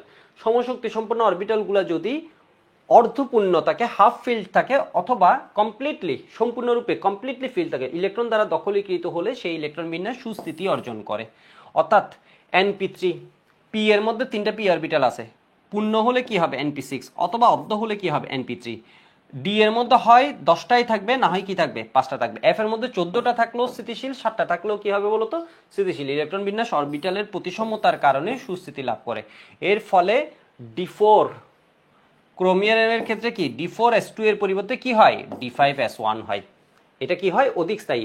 বা কপারের ক্ষেত্রে আমাদের কি আসছিল দেখো তো, কপারের ক্ষেত্রে আমাদের আসছিল হচ্ছে 4s2 3d9, এর পরিবর্তে 4s1 3d কি হয়? 10 হয়। এই যে দেখো D10S1 ইলেকট্রন বিন্যাস ঘটে, যেমন ইলেকট্রন বিন্যাস নিম্নরূপ। তাহলে তুমি ক্রোমিয়াম বা কপারের ক্ষেত্রে আসলে ক্রোমিয়ামের প্রথমে লিখবা হচ্ছে একটা ইলেকট্রন বিন্যাস, লিখে বলবা এটা ভুল। মানে পরীক্ষা অ্যান্সার করার ক্ষেত্রে দেখো একটু নাটকীয়তা লাগবে। কি করতে হবে বলো তো? এটা লিখবা, এটা লিখে বলবা ভুল, এর নিচের লাইনে আবার লিখবা, এটা লিখবা, এটা লিখে বলবা হচ্ছে সঠিক। বুঝো নেই? তোমাকে যদি বলে হচ্ছে ক্রোমিয়ামের ইলেকট্রন বিন্যাস ব্যতিক্রম কেন, ক্রোমিয়ামের ইলেকট্রন বিন্যাস ব্যতিক্রম কেন, তাহলে ক্রোমিয়ামের পারমাণবিক সংখ্যা কত? 24। দেখো তুমি স্যারকে বুঝাচ্ছ, স্যার সব জানে, এখন সুন্দর মতো প্রেজেন্ট করছো। দেখো 4s 3d, তাহলে 4s2 20 হয়েছে, আর্গন 18, 4s2 এরপর কত? 20 আর 4 24, এটা লিখছো। এরপর এটা আবার লিখছো, দেখো 4s1 3d5, এটা লিখে এটার পাশে লিখেছো ভুল, এটার পাশে লিখেছো সঠিক। সঠিক, ঠিক আছে, এটার পাশে লিখেছো কি বলতো? সঠিক। একটা লিখেছো ভুল আর এটা কি লিখেছো? সঠিক। ঠিক আছে, এবার কারণ বলছো, এবার কারণ বলবা হচ্ছে এর কারণ অর্ধপূর্ণ সমশক্তির অরবিটাল কারা আছে? এস না কিন্তু, পি ডি এফ। সমশক্তির অরবিটালগুলো অর্ধপূর্ণ বা পূর্ণ হলে স্থায়িত্ব, অধিক স্থায়িত্ব লাভ, ইলেকট্রন বিন্যাস অধিক স্থায়িত্ব লাভ করে। সেই জন্য 4s থেকে একটি ইলেকট্রন 3d তে গিয়ে, অর্থাৎ 4s2 3d, 4s2 3d 4 এর চেয়ে 4s1 3d 3d5 ইলেকট্রন বিন্যাস অধিক স্থায়ী। বিষয়বস্তু সঠিক সেম কপারের ক্ষেত্রে লিখবা 4s2 3d9, এরপরের সঠিক কি লিখবা? 4s1 3d কত? 10। আশা করি বুঝতে পারছো প্রেজেন্টেশনটা কেমনে করতে হবে। ঠিক আছে, প্রেজেন্টেশনটা কেমনে করতে হবে আশা করি বুঝতে পারছো। এবার দেখো এখানে হচ্ছে আসলে হাজারি স্যার ভালো দেয়নি, এখানে হাজারি স্যার ভালো দেয়নি। আমি একটু গুহ স্যারের বইয়ে যাই, এটা আমি গুহ স্যারের বই থেকে দেখাই। গুহ স্যারের বইয়ের এই পেজটা নিয়ে, তোমরা দেখতে পাচ্ছ গুহ স্যারের বইয়ের এই পেজটা আমি নিয়ে আসলাম। আচ্ছা, আগে ধর অর্ধেক করে দিই।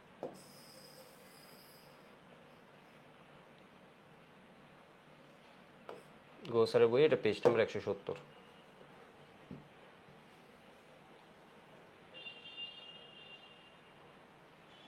ঠিক আছে, দেখো হাজারি স্যারের এই জায়গাটা ব্যতিক্রমটা ভালোভাবে লিখে নেই।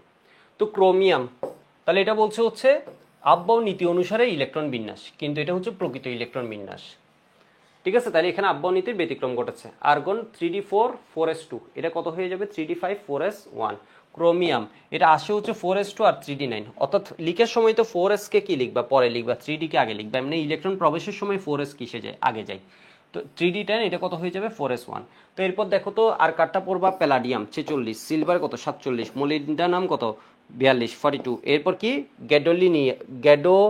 গ্যাডোলিনিয়াম, ঠিক আছে, এর মানে কত? 64। গোল্ড কি নাম, ঠিক আছে, এরপর প্লাটিনাম কত? 78 79। ঠিক আছে 46 42 46 47, এরপর এখানে 78 79 64 এগুলো আসে। এরপর আমি দুইজনের কথা আলাদাভাবে বলবো। ঠিক আছে, এটা কেমন ইম্পর্টেন্ট, এটা 5 স্টার। ব্যতিক্রমটা ভালোভাবে পড়বা, তোমাদের পরীক্ষায় ব্যতিক্রমটা বেশি আসে, তোমাদের পরীক্ষায় আসে ব্যতিক্রমগুলা। তো একটু দেখো তো প্যালাডিয়াম পিডি এর ক্ষেত্রে কি হচ্ছে, ওর ক্ষেত্রে হচ্ছিল 5s2, এখানে কি 3d8। 3d8 মানে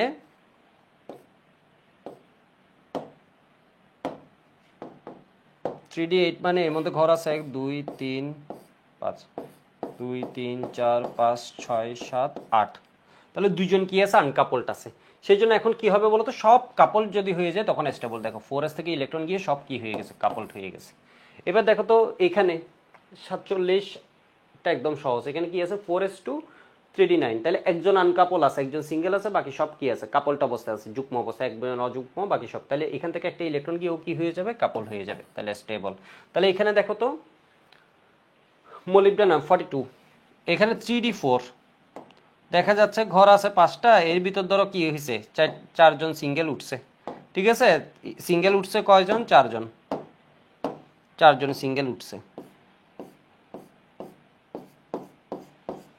বলতেছে এটার চেয়ে যদি 5জনই সিঙ্গেল উঠে যায় তখন জিনিসটা কি হয়, ব্যালেন্সড হয়। ঠিক আছে, এগুলা কি ডি অরবিটাল, কি অরবিটাল, সমশক্তির অরবিটাল। তাহলে কি হিসেবে দেখো তো 4s থেকে একটা ইলেকট্রন কিসে চলে গেছে, 5s থেকে একটা ইলেকট্রন কিসে চলে গেছে, 4d তে চলে গেছে। গ্যাডোলিনিয়াম, ঠিক আছে 64, এর মধ্যে কি চলছে 4f8 5d0, 4s কত আসছে 2 আছে। ঠিক আছে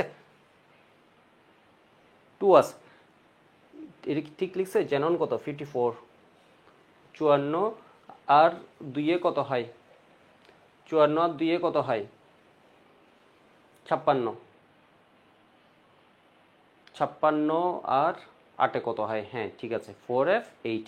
ঠিক আছে, এটা না হয়ে দেখো তো এখানে কি হয়ে যাচ্ছে 4f7, অর্থাৎ এফ হচ্ছে টোটাল থাকতে পারে কয়টা, এফ এ টোটাল থাকতে পারে কতটা, 14টা, অথবা হচ্ছে 7টা, 7 বা 14 হলে বেশি স্টেবল, পূর্ণ হলে কমপ্লিটলি পূর্ণ হলে অথবা কত 7, মানে হয়ে গেছে 8।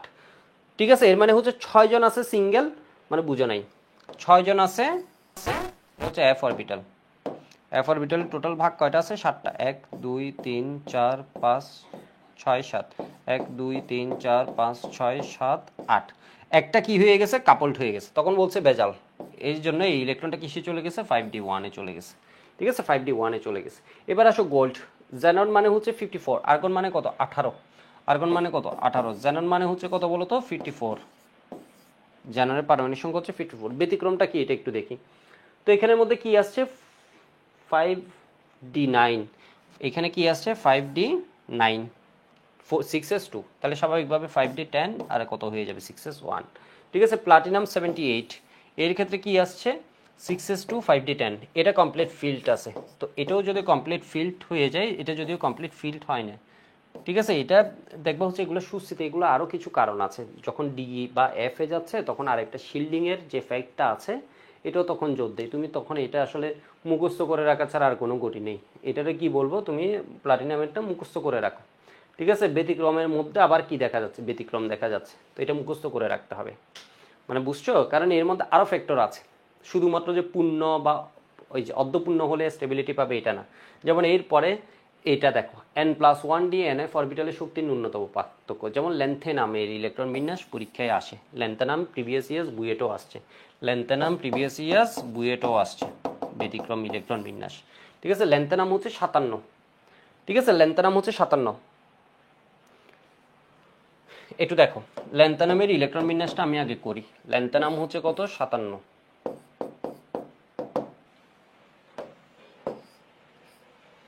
ঠিক আছে, আমি যদি পুরো ডিটেল করতে চাই তাহলে কি হবে 1s 2s 2p, ঠিক আছে 3s 3p, এরপর কি হবে 4s 3d 4p, এইটুকুই তো হয়ে যাবে নাকি, 5s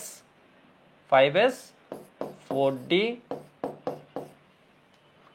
5p, ঠিক আছে 6s 4f 5d 6p। এবার একটু দেখো তাহলে 57, 1 2 3 4 4 6 10, 10 2 12, 12 6 18, 18 2 20, 20 আর 10 কত 30, 30 আর 6 36, 38, 38 আর 10 কত 48, 48 আর 6 কত 54, 48 আর 6 কত বলো তো 54। এরপর কত 55, 56, 57, এটা হওয়ার কথা কোনটা? এটা একটু দেখো, লেন্থেনাম 5 স্টার, এটা আমি করাচ্ছি, দেখছো এগুলো ভুল করে ফেলবে এগুলো পরীক্ষায়, কিন্তু এটা না হয়ে ইলেকট্রনটা কিসে চাই? 5d1-এ যাই, ঠিক আছে? ইলেকট্রনটা কই যায়? 5d1-এ যাই। আর এটা লেখার নিয়ম হচ্ছে কি? লেখার নিয়ম হচ্ছে সাজায় লিখতে হবে। সাজায় লিখা মানে কি? তুমি এভাবে লিখলে পরীক্ষা হবে, সমস্যা নেই, ঠিক আছে? তুমি এটুকু এভাবে লিখলে পরীক্ষায় হবে। আর এখানে দেখো 54 পর্যন্ত যে আছে ওইটাকে আমরা কি বলছি? জ্যানন। 10, 18, 20, 30, এখানে কত 36, 38, 48, 48 আর 10 54, এটুক পর্যন্ত যে আছে এটাকে আমরা কি বলছি? জ্যানন। অর্থাৎ নিষ্ক্রিয় গ্যাস। জ্যাননের ইলেকট্রন কনফিগারেশন এরকম। এরপর কত 6s2 5d1, অর্থাৎ বলছি এটা না লিখে 5d1 6s2 লিখবা। দুইটা লিখেছে, এটা হচ্ছে ভুল, এটা হচ্ছে কি সঠিক। মানে বুঝছো? 6 তো বাইরের শেল, সেজন্য এটাকে পরে লিখছে, আর 5 কে কি লিখছে? আগে লিখছে। 5d1 6s2। তো কেন এরকম হয়েছে? ইলেকট্রনটা 4f এ না গিয়ে 5 দিতে যায় কেন? তো কোয়েশ্চেনটা হচ্ছে লেন্থেনামের ইলেকট্রন বিন্যাস ব্যতিক্রম কেন, বা লেন্থেনামের ক্ষেত্রে ইলেকট্রন 4f অরবিটালে না গিয়ে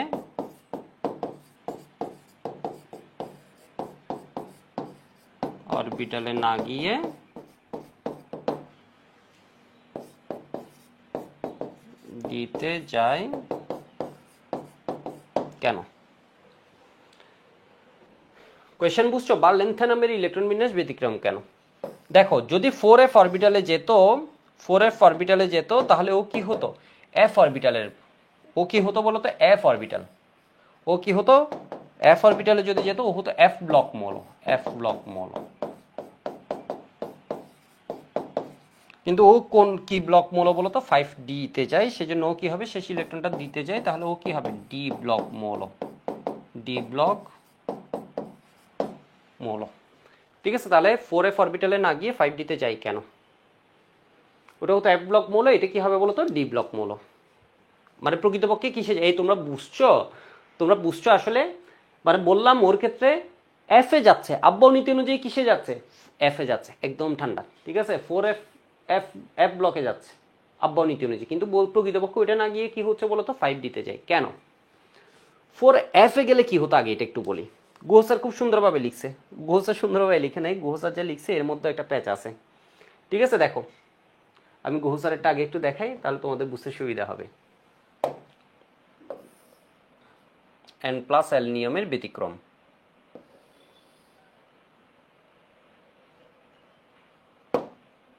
ঠিক আছে, আমি একদম মানে গুছিয়ে দিচ্ছি তোমাকে কোন জায়গা থেকে, যেটা হাজারি স্যারে কমতি আছে ওটা গুহ স্যার থেকে কেমনে পড়বে, একদম তোমার জন্য তাহলে পড়াটা ইজি হয়ে যাবে। তো বড় করতে পারছি না।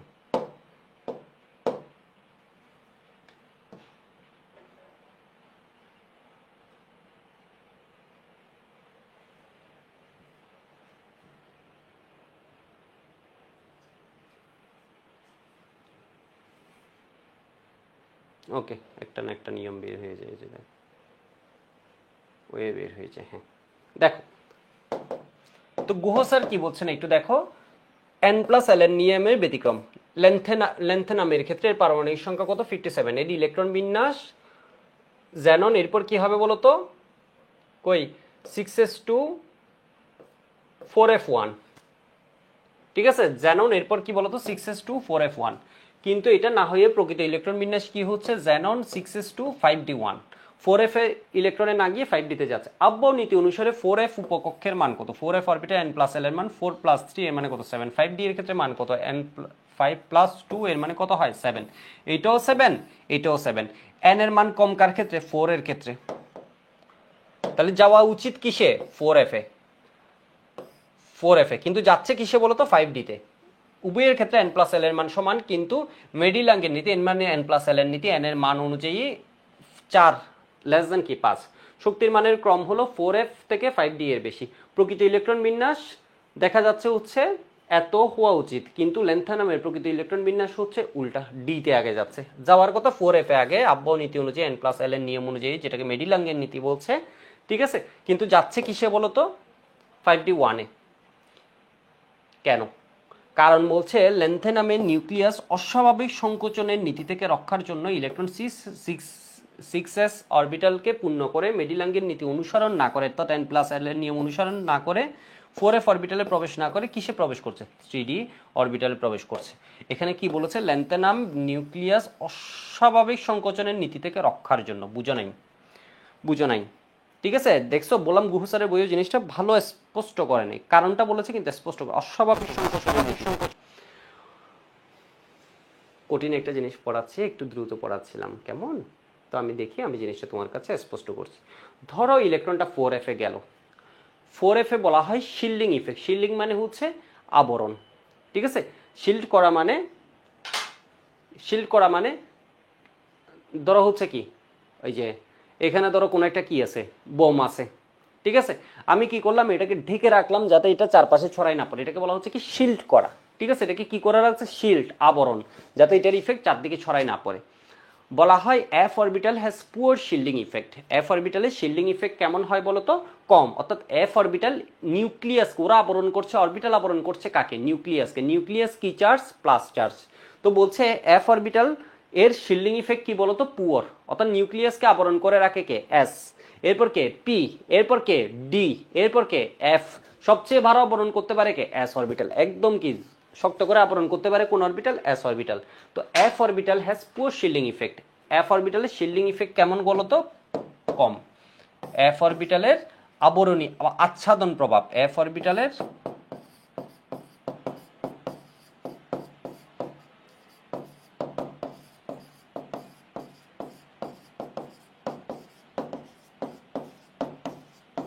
প্রভাব কম, ঠিক আছে, ডি অপেক্ষা কম। এফ অরবিটালে যদি ইলেকট্রন যেত কি হতো? ও নিউক্লিয়াসকে অত ঢেকে রাখতে পারতো না, ফলে নিউক্লিয়াসের ক্ষমতা বেড়ে যেত। নিউক্লিয়াসের ক্ষমতা কি? ইলেকট্রনকে ধরে টানা, ঠিক আছে। নিউক্লিয়াসের ক্ষমতা কি? ইলেকট্রনকে ধরে টানা। তখন ওর যে 57 পারমাণবিক সংখ্যার যে নিউক্লিয়াসটা আছে ভালোই পাওয়ারফুল, ওর নিউক্লিয়াসে কয়টা প্লাস আছে? 57টা। ও কি করতে বলতো? ইলেকট্রনগুলোকে জোরে ধরে টানতো। ইলেকট্রনগুলোকে কি করতো? জোরে ধরে টানতো। ফলে কি হতো? সমস্যা কি? নিউক্লিয়াস পাওয়ারফুল হয়েছে, ইলেকট্রনকে টানছে, সমস্যা কি? সমস্যা হচ্ছে বিকর্ষণ বেড়ে যেত। সমস্যা হচ্ছে কি বলতো? বিকর্ষণ বেড়ে যেত। বিকর্ষণ বা রিপালশন বেড়ে গেলে ও কি হয়ে যেত? অস্থায়ী হয়ে যেত। তাহলে তোমার এখানে বলতে হবে কি বলতো? অস্বাভাবিক সংকোচন নীতি কি? এখানে তোমার আরেকটা লাইন বলতে হবে এফ অরবিটালের আচ্ছাদন প্রভাব, এটার ইংলিশ কি? শিল্ডিং ইফেক্ট কম, ঠিক আছে। পুয়ার শিল্ডিং ইফেক্ট, ওর শিল্ডিং ইফেক্ট হচ্ছে ডি অরবিটালের চেয়ে কম। যদি ইলেকট্রন এফ অরবিটালে প্রবেশ করতো তখন নিউক্লিয়াস দ্বারা ইলেকট্রন অধিক আকৃষ্ট হতো, ফলে ইলেকট্রন সমূহের কি বেড়ে যেত? বিকর্ষণ বেড়ে যেত এবং ল্যান্থানাম অস্থায়ী হয়ে যেত। ল্যান্থানাম কি হয়ে যেত বলতো? অস্থায়ী হয়ে যেত। সেই জন্য এটা কিসে গেছে? 4f এ না গিয়ে কিসে যাই? 5d তে যাই, ঠিক আছে। তোমরা আমার কথা বুঝছো? তাহলে বলবা কি? এফ অরবিটালের আচ্ছাদনী প্রভাব বা শিল্ডিং ইফেক্ট ডি অরবিটাল অপেক্ষা কম। ল্যান্থানামের ক্ষেত্রে ইলেকট্রনটি যদি 4f অরবিটালে যেত, শেষ ইলেকট্রনটি যদি 4f অরবিটালে যেত, তখন নিউক্লিয়াসের উপর এফ অরবিটালের আচ্ছাদনী প্রভাব কম হওয়ায় নিউক্লিয়াস দ্বারা ইলেকট্রন সমূহ অধিক আকৃষ্ট হতো, ফলে বিকর্ষণ অনেক বেড়ে যেত। আকৃষ্ট হলে সমস্যা কি? ইলেকট্রন বিকর্ষণ অনেক বেড়ে যেত, ফলে ল্যান্থানাম অস্থায়ী হয়ে যেত। সেজন্য ইলেকট্রন 4f এ না গিয়ে কিসে যাই? 5d তে যাই। সুন্দর করে এটা লিখে ক্যামশিফো স্টুডেন্টস গ্রুপে জমা দিবা, ঠিক আছে। অ্যান্সারটা এভাবেই হতে হবে। দুইটা বইই সুন্দরভাবে স্পষ্ট করে নেয়, মানে লিখেছে, দেখো এখানেও বলেছে শক্তির পার্থক্য খুব কম হয়, কিন্তু এখানে সাধারণ নিয়মে বিন্যাস হওয়া উচিত ছিল এত, কিন্তু এটা না হয়ে এরকম হয়, জাস্ট এরকমভাবে বলে দিছে, ঠিক আছে। জাস্ট এভাবে বলে দিছে, তো আশা করি বুঝতে পারছো, ঠিক আছে। কোন অরবিটালটি অবাস্তব হবে? এখানে একটা এমসিকিউ আছে, কোন অরবিটালটি অবাস্তব হবে। এটা একটু পরে ফেলে। অবাস্তব কি? 1s 2s 3s 4s 5s সবই সম্ভব। পি শুরু হয় 2 থেকে, 2p 3p 4p সবই সম্ভব।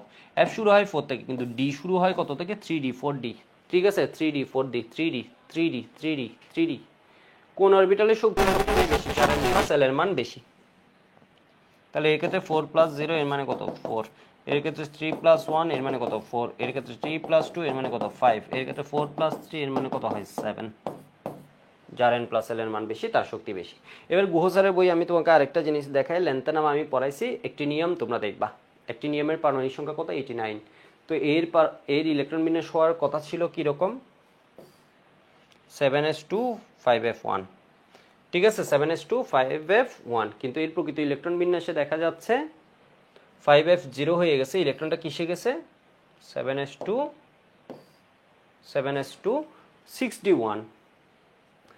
ঠিক আছে, তাহলে এটা বলছে প্রকৃত ইলেকট্রন বিন্যাস হচ্ছে এত হওয়ার কথা ছিল রেডন, এর মানে রেডনের পর 7s2 5f1, কিন্তু প্রকৃত ইলেকট্রন বিন্যাস ওইটা না হয়ে আব্বাও নীতি অনুযায়ী ইলেকট্রন বিন্যাস ওইটা হওয়ার কথা ছিল, কিন্তু প্রকৃত ইলেকট্রন বিন্যাস হয়েছে 7s6d1। তো কি একটি নিয়মের নিউক্লিয়াসের অস্বাভাবিক সংকোচন থেকে রক্ষার জন্য, অর্থাৎ অস্বাভাবিক সংকোচনটা কেন করছে তোমার এখানে ব্যাখ্যা করতে হবে। অস্বাভাবিক সংকোচন থেকে রক্ষার জন্য অস্বাভাবিক সংকোচনটা কেন করছে? এত সংকোচন কেন? সংকোচন মানে টানছে কেন? যদি এফে যেত, এফ এর কি হতো বলতো? অস্বাভাবিক সংকোচন হচ্ছে কেন? এফ অরবিটালের আচ্ছাদনী প্রভাব কম। তো এই জায়গাটা গুহ স্যার ভালো লিখেছে, আচ্ছাদনী প্রভাব কম, আর এর সাথে আমরা আরেকটু অ্যাড করলাম প্রভাব কম। তাই কি হতো? যদি এফ অরবিটালে যেত, ইলেকট্রন বিকর্ষণে কি হয়ে যেত? ল্যান্থেনাম বা অ্যাক্টিনিয়াম কি হয়ে যেত? অস্থায়ী হয়ে যেত। তো আশা করি বুঝতে পারছো ব্যতিক্রম কোনগুলা কিভাবে পড়বা। ঠিক আছে, ব্যতিক্রম কোনগুলা কিভাবে পড়বা আশা করি বুঝতে পারছো। আমি তোমাদের দেখি একটা চার্ট প্রোভাইড করতে পারি কিনা একটু দেখি। ঠিক আছে, আমি তোমাদের চার্ট প্রোভাইড করছি। দেখো 118টা মৌলের ইলেকট্রন বিন্যাস আমি তোমাদের দিচ্ছি।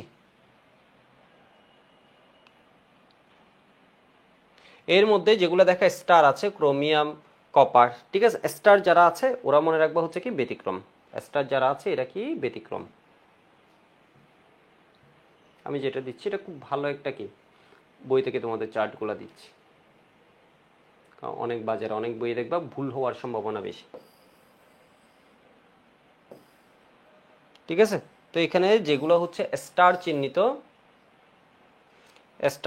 যেমন দেখো এখানে স্টার আছে কি ল্যান্থেনাম, এরপর কি সেরিয়াম, এরপর হচ্ছে কি সিলভার, প্যালাডিয়াম, ভিয়াম, ঠিক আছে, মলিবডেনাম, নিউবিয়াম মনে হয় এটা 41, এদের হচ্ছে কি ব্যতিক্রম দেখা যাচ্ছে। দেখছো সহজ টপিক, কিন্তু এর মধ্যেও পড়া আছে, ভালোভাবে পড়তে গেলে পড়া কিন্তু আছে।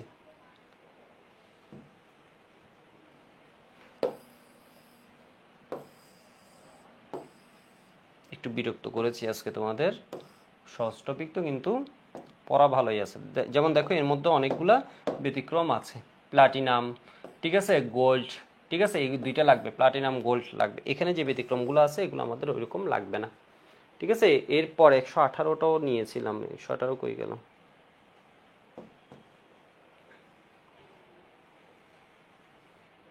নাকি 118টা ডাউনলোড করে নেই আর কি।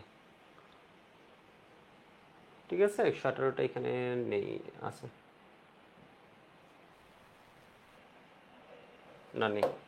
ঠিক আছে, 118টা ডাউনলোড করা হয়নি। যাই হোক, এমনি ওইগুলো আর লাগবে না তোমার, এটুকু পর্যন্ত করলে হবে আর কি। ওইখানে অনেকগুলো ব্যতিক্রম আছে, তো স্টার চিহ্নিতগুলো হচ্ছে ব্যতিক্রমগুলো আমাদের ভালোভাবে পড়তে হবে। ঠিক আছে, যেমন এখানে দেখবা হচ্ছে ইকুয়েশন, উপশক্তি স্তরে ইলেকট্রন ধারণের ক্ষেত্রে সূত্র নিয়ে কোনটি সঠিক? উপশক্তি স্তর মানে অরবিটাল সংখ্যা হচ্ছে 12+1। যদি বলে ইলেকট্রন ধারণ ক্ষমতা, প্রত্যেক অরবিটাল ইলেকট্রন থাকে 2টা করে, তাহলে 2 × 12+1, 2 × কত? 12+1। যদি বলতে হচ্ছে শক্তি স্তরে ইলেকট্রন ধারণ ক্ষমতা, তাহলে শক্তি স্তরে অরবিটাল হচ্ছে n², ইলেকট্রন কত হবে? 2n²। উপশক্তি স্তরে অরবিটাল হচ্ছে কত? উপশক্তি স্তরে অরবিটাল বললে দেখো n², যদি শক্তি স্তরে বলে। উপশক্তি স্তরে বললে কি হবে? 12+1। যদি বলে ইলেকট্রন, তাহলে স্পিন কোয়ান্টাম সংখ্যা 2, তাহলে 2n², আর এটা কত হবে? 2 × 12+1। মানে সূত্রটা আমি একবারে লিখে দিলাম।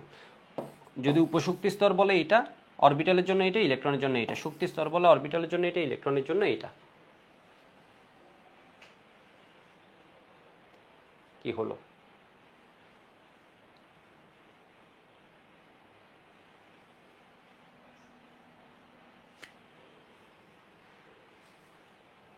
ঠিক আছে, এবার আমরা আসি হুন্ডের নীতিতে। আমরা আব্বাও নীতি এবং ইলেকট্রন বিন্যাস আমরা কি পড়েছি? আব্বাও নীতি কি এটা পড়েছি। এরপর আমরা দেখেছি n+l এর নিয়ম কি। ঠিক আছে, এরপর আমরা দেখেছি আব্বাও নীতির ব্যতিক্রম বা n+l এর নিয়মের ব্যতিক্রম। ঠিক আছে, ব্যতিক্রম কিসের জন্য হয়? হাফ ফিল্ড বা তোমার কি অর্ধপূর্ণ বা সম্পূর্ণ পূর্ণ থাকলে এরা কি হয়? অধিক স্থায়ী হয়। এরপর আমরা দেখেছি হচ্ছে কি বলতো, এর বাইরে আরেকটা জিনিস আচ্ছাদনী প্রভাবের দ্বারাও কি হয়? প্রভাবিত হয়। হুন্ডের নিয়ম কি? পরীক্ষা আসবে। একই শক্তি সম্পন্ন বিভিন্ন অরবিটালে ইলেকট্রনগুলো এমনভাবে প্রবেশ করবে যেন তারা সর্বাধিক সংখ্যায় অযুগ্ম বা বিজোড় অবস্থায় থাকতে পারে। একই শক্তি সম্পন্ন বিভিন্ন অরবিটাল, এর মানে কি সমশক্তির অরবিটাল। সমশক্তির অরবিটাল কি আছে? যেমন পি অরবিটাল। পি অরবিটালের মধ্যে তিনটা ভাগ, px py pz। বা ডি অরবিটাল, ডি অরবিটালের মধ্যে ভাগ আছে কয়টা? 5টা। এরপর ধরো এফ অরবিটাল। তাহলে হুন্ডের নীতি তোমাকে বলবো হচ্ছে 1 2 3 4 5 6 7, 7টা ভাগ আছে। ঠিক আছে, এটা কি P orbital, D orbital, F orbital. তাহলে হুন্ডের নীতি কোন অরবিটালের ক্ষেত্রে খাটে না? এস অরবিটালের ক্ষেত্রে। তাহলে কি দেখো তো, এস অরবিটালের জন্য হুন্ডের নিয়ম প্রযোজ্য নয়। বইয়ের এই পেজে যাও, এই জিনিসটা দেখো। তাহলে হুন্ডের নীতি কি? এটা যখন আসবে বলছে এমনভাবে প্রবেশ করবে তারা সর্বাধিক সংখ্যায় অযুগ্ম অবস্থায় থাকে বা বিজোড় অবস্থায় থাকে। হুন্ড বলছে কি, ইলেকট্রন প্রবেশের সময় এখানে একটা প্রবেশ করলো, পরের ইলেকট্রনটা সিঙ্গেল হিসেবে প্রবেশ করবে, এখানে জোড়া হবে না, কাপল হবে না। মানে বলছে ওরা ইলেকট্রন চাই কি বলতো, ইলেকট্রন চাই ওরা যাতে কি থাকে? সিঙ্গেল থাকে। তোমরা চাও হচ্ছে কি, তোমরা অনেক কিছুই চাও, ঠিক আছে, কিন্তু ইলেকট্রন চাই হচ্ছে ও জোর হতে চায় না, ও কাপল হতে চায় না, ও কি হতে চায় বলো তো? অযুগ্ম থাকতে চায়, ও সিঙ্গেল হিসেবে থাকতে চায়। ওর বুদ্ধি বেশি, তোমাদের বুদ্ধি কম। ঠিক আছে, ওর বুদ্ধি বেশি, তোমাদের বুদ্ধি কম। দেখো, ইলেকট্রন চাই হচ্ছে ভাই সিঙ্গেল ভালো আছি, সিঙ্গেল ভালো আছি, সিঙ্গেল ভালো আছি, সিঙ্গেল ভালো আছি। ও এমন না যে আমি সিঙ্গেল ধূপ করে ও কি করতে চলে যাবে, ও কি করতে চলে যাবে, ও সিঙ্গেল পরেরটা আরেকটা ইলেকট্রন আছে, হ্যাঁ কাপল হয়ে যায়। ঠিক আছে, এই কাহিনী ও করবে না। কেন করবে না? কেন করবে না? ঠিক আছে, কেন করবে না? ওর বুদ্ধি বেশি। ঠিক আছে, ওর বুদ্ধি বেশি না। দেখো, বেজাল আছে, কাপল হতে গেলে বেজাল আছে। দেখে মনে হচ্ছে সহজ, ঠিক আছে, কাপল হতে গেলে বেজাল আছে। কি ভেজাল? যখন একটা ইলেকট্রন প্রবেশ করছে, আরেকটা ইলেকট্রন প্রবেশ করতে চাইলে এই ইলেকট্রনের বিকর্ষণকে ওভারকাম করে দেন ওকে প্রবেশ করতে হয়। মানে বুঝো নাই, ঘরে ধরো একটা ইলেকট্রন আছে, ঠিক আছে, এটা ধরো পি অরবিটাল, ঘরে একটা ইলেকট্রন আছে, আরেকটা ইলেকট্রনের কাছে অপশন দুইটা, এখন হয় এখানে যাবে না হয় এখানে যাবে। এখানে যেতে চাইলে ও প্রবেশ করতে পারছে, এখানে যেতে চাইলে এই ইলেকট্রন ওকে কি করবে? বিকর্ষণ করবে, বাধা দিবে। ইলেকট্রন ইলেকট্রন সেম চার্জ, ও কি করবে বলতো? বাধা দিবে। বাধার কারণে ও কি হবে বলতো? এখানে প্রবেশের ওর জন্য কষ্টসাধ্য হবে। ও যেটা সহজ এটা বেছে নিবে। ঠিক আছে, সিঙ্গেল থাকা সহজ, ও কি করছে বলতো? এটা বেছে নিছে। যখন তিনটাই সিঙ্গেল হয়ে গেছে, মানে তিনটা হাফ ফিল্ড হয়ে গেছে, তখন ও কি হবে? বাধ্য হয়ে তখন কি থাকবে বলতো? জোর গঠন করবে। বলছে এই ইলেকট্রনগুলা প্রবেশের সময়, সমশক্তির অরবিটালে প্রবেশের সময় এমনভাবে প্রবেশ করবে যাতে তারা ম্যাক্সিমাম কি থাকে? সিঙ্গেল থাকতে পারে। এমনভাবে অবস্থান করবে যেন তারা সর্বাধিক সংখ্যায় অযুগ্ম আনকাপলড অবস্থায় বা বিজোড় অবস্থায় থাকতে পারে। এসব অযুগ্ম ইলেকট্রনের স্পিন কি হবে? একইমুখী হবে। একই শক্তি সম্পন্ন বিভিন্ন অরবিটাল বলতে কি বুঝে? Degenerate orbital. Degenerate orbital. কতদিন এই শব্দটা বলছিলাম, পরের চ্যাপ্টারে এটা লাগবে। ঠিক আছে, এই চ্যাপ্টারে লাগবে। আমি যদি পরের চ্যাপ্টারটাও তোমাদের পড়াই, অর্থাৎ পরের চ্যাপ্টারটাও যদি এসে যায়, মোলের পর্যাবৃত্ত অথবা রাসায়নিক বন্ধন, যে কোনো একটা এটার পর শুরু করার ইচ্ছে আছে, তো দেখবা হচ্ছে আমাদের সাথে খুব সুন্দর মতো, মানে একদম ভালো লেভেলের প্রস্তুতি আমাদের সাথে জাস্ট ইউটিউবের মাধ্যমে নিয়ে নিতে পারে। এর চেয়ে ভালো প্রস্তুতি আসলে সম্ভব না। ঠিক আছে, বই ধরে ধরে এত কিছু দেখানো, সব বই কম্বিনেশন করে দেখানো, বিষয় বুঝতে পারছো? দেখবো হচ্ছে তুমি নিজে বুঝতে পারবা। তুমি এগুলো করলে তুমি মানে কলেজ পরীক্ষা বলো, বোর্ড পরীক্ষা বলো, উড়াই ফেলতে পারবা, উড়াই ফেলতে। একই শক্তি সম্পন্ন বিভিন্ন অরবিটাল বলতে 3টি পি অরবিটাল, 5টি ডি অরবিটাল, 7টি কাকে বোঝায়? এফ অরবিটালকে। তোমার শুধুমাত্র ডেডিকেশন নিয়ে এগুলো সুন্দর মতো পড়তে হবে। কেমন? কোনো প্রবলেম থাকলে কমেন্টে জানাবা, কেমশিফু স্টুডেন্টস গ্রুপে জানাবা। টেলিগ্রামটা এখন অ্যাক্টিভ করতে পারিনি, কারণ অনেক মানুষ যুক্ত হচ্ছে, তো টেলিগ্রামে দিলে দেখবো হচ্ছে একটা নিয়ম শৃঙ্খলা এখনো মেনে চলা সম্ভব হবে না। সেজন্য গ্রুপে দিবা, কেমশিফু স্টুডেন্টস গ্রুপ, বা কমেন্টে জানাবা কোনো পয়েন্ট তোমার বুঝতে সমস্যা হলে। এফ অরবিটালকে কি বুঝে? একই শক্তি সম্পন্ন অরবিটাল। এস অরবিটালের জন্য হুন্ডের নীতি প্রযোজ্য নয়। এমসিকিউতে দেয় নিচের কোন অরবিটালের জন্য হুন্ডের নীতি প্রযোজ্য নয়? এস অরবিটালের জন্য। হুন্ডের নিয়মের ব্যাখ্যা, যেমন নাইট্রোজেন আর অক্সিজেন। নাইট্রোজেনের 1s2 2s2, এস এর মধ্যে তার সমশক্তি হিসেব আসছে না, 2p3। 2p অরবিটাল প্রকৃতপক্ষে সমশক্তিপূর্ণ তিনটি অরবিটাল আছে, এদেরকে px py pz অরবিটাল হিসেবে চিহ্নিত করে। সুতরাং নাইট্রোজেনের বেলায় 2p এর তিনটি ইলেকট্রন সমশক্তি অরবিটাল আলাদাভাবে থাকবে এবং এদের স্পিন সমূহ একইমুখী হবে। কেমন? px py pz। হুন্ডের নীতি দেখানোর নিয়মটি পদ্ধতিতে দেখাবো। ইলেকট্রন বক্স পদ্ধতিতে নিম্নরূপে প্রকাশ করা যায়। 1s 2s এটা আমাদের মেইন না, এটা হচ্ছে সমশক্তির অরবিটাল। এখানে স্পিন কি হবে বলো তো? একইমুখী হবে px py pz। পড়ার নিয়ম হচ্ছে বলছে 1s স্কয়ার না পড়তে, এটা হচ্ছে 1s2 2s2 2px1 বলেছে এভাবে পড়তে, ঠিক আছে? 2pz1 ইলেকট্রন স্পিন নির্দেশ করে, ঠিক আছে? এটা বুঝিয়েছে। তো অক্সিজেনের ক্ষেত্রে দেখো তো 1s2 2s2 2p4, তাহলে 2px2 2py1 2pz1। তো দেখো এবার বলো কে বেশি স্থায়ী? পি এর মধ্যে 3টা থাকলে বা 6টা থাকলে হচ্ছে অধিক স্থায়ী, এর ক্ষেত্রে আছে 4টা, তাহলে নাইট্রোজেন কিন্তু হচ্ছে কি অধিক স্থায়ী, ঠিক আছে? হুন্ডের নিয়মে দুটি অংশ আছে, সমশক্তির অরবিটাল সমূহ, এর প্রথমটিতে একটি করে ইলেকট্রন প্রবেশ করবে, শেষে অবশিষ্ট ইলেকট্রন দ্বারা কি হবে? না পারতে কাপল হবে ওরা। অর্ধপূর্ণ অরবিটাল সমূহে ইলেকট্রন সমূহ একইমুখী স্পিন বা প্যারালাল স্পিন যুক্ত থাকে, অর্থাৎ এদের স্পিন কি হয়? একইমুখী হয়, ঠিক আছে? কারণ একইমুখী স্পিনযুক্ত ইলেকট্রন সমূহের মধ্যে কেন একইমুখী হয়? বিকর্ষণ কম ঘটে, অধিক স্থিতিশীল হয়, ঠিক আছে? হুন্ডের নিয়মের ভিত্তি হলো ইলেকট্রন স্পিনের চুম্বকীয় ফল, ম্যাগনেটিক ইফেক্ট অফ স্পিন। এবার আমরা আসি পাউলিস exclusion principal.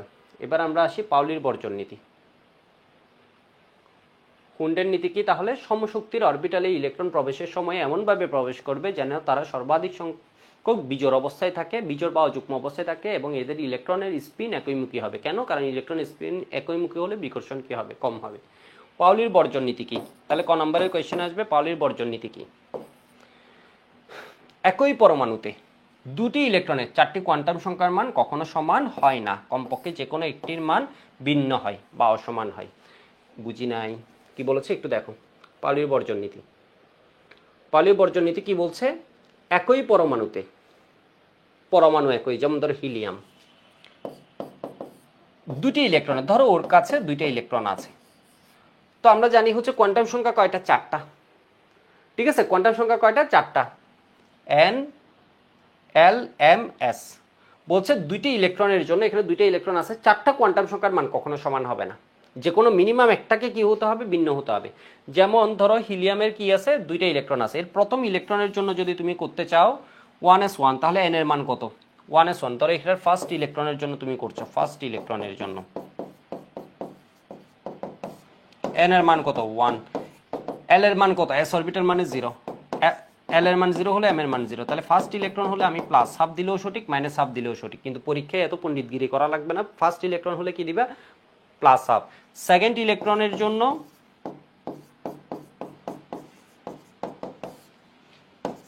n equal to 2 বলছি, n ইকুয়াল কত? 1s না, তাহলে n ইকুয়াল 1। l ইকুয়াল কত বলো তো? 0। m ইকুয়াল কত? 0। সেকেন্ড ইলেকট্রন হলে l ইকুয়াল 0 হলে m ইকুয়াল মাইনাস হাফ।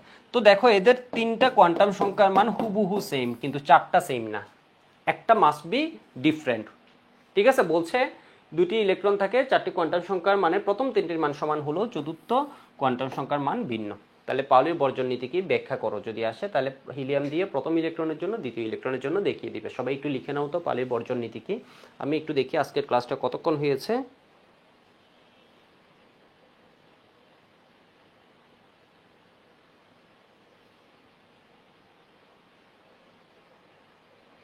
কতক্ষণ হয়েছে? কারণ ছোট ছোট অনেক বিষয় দেখাতে গিয়ে দেখলাম ভালোই টাইম লাগছে।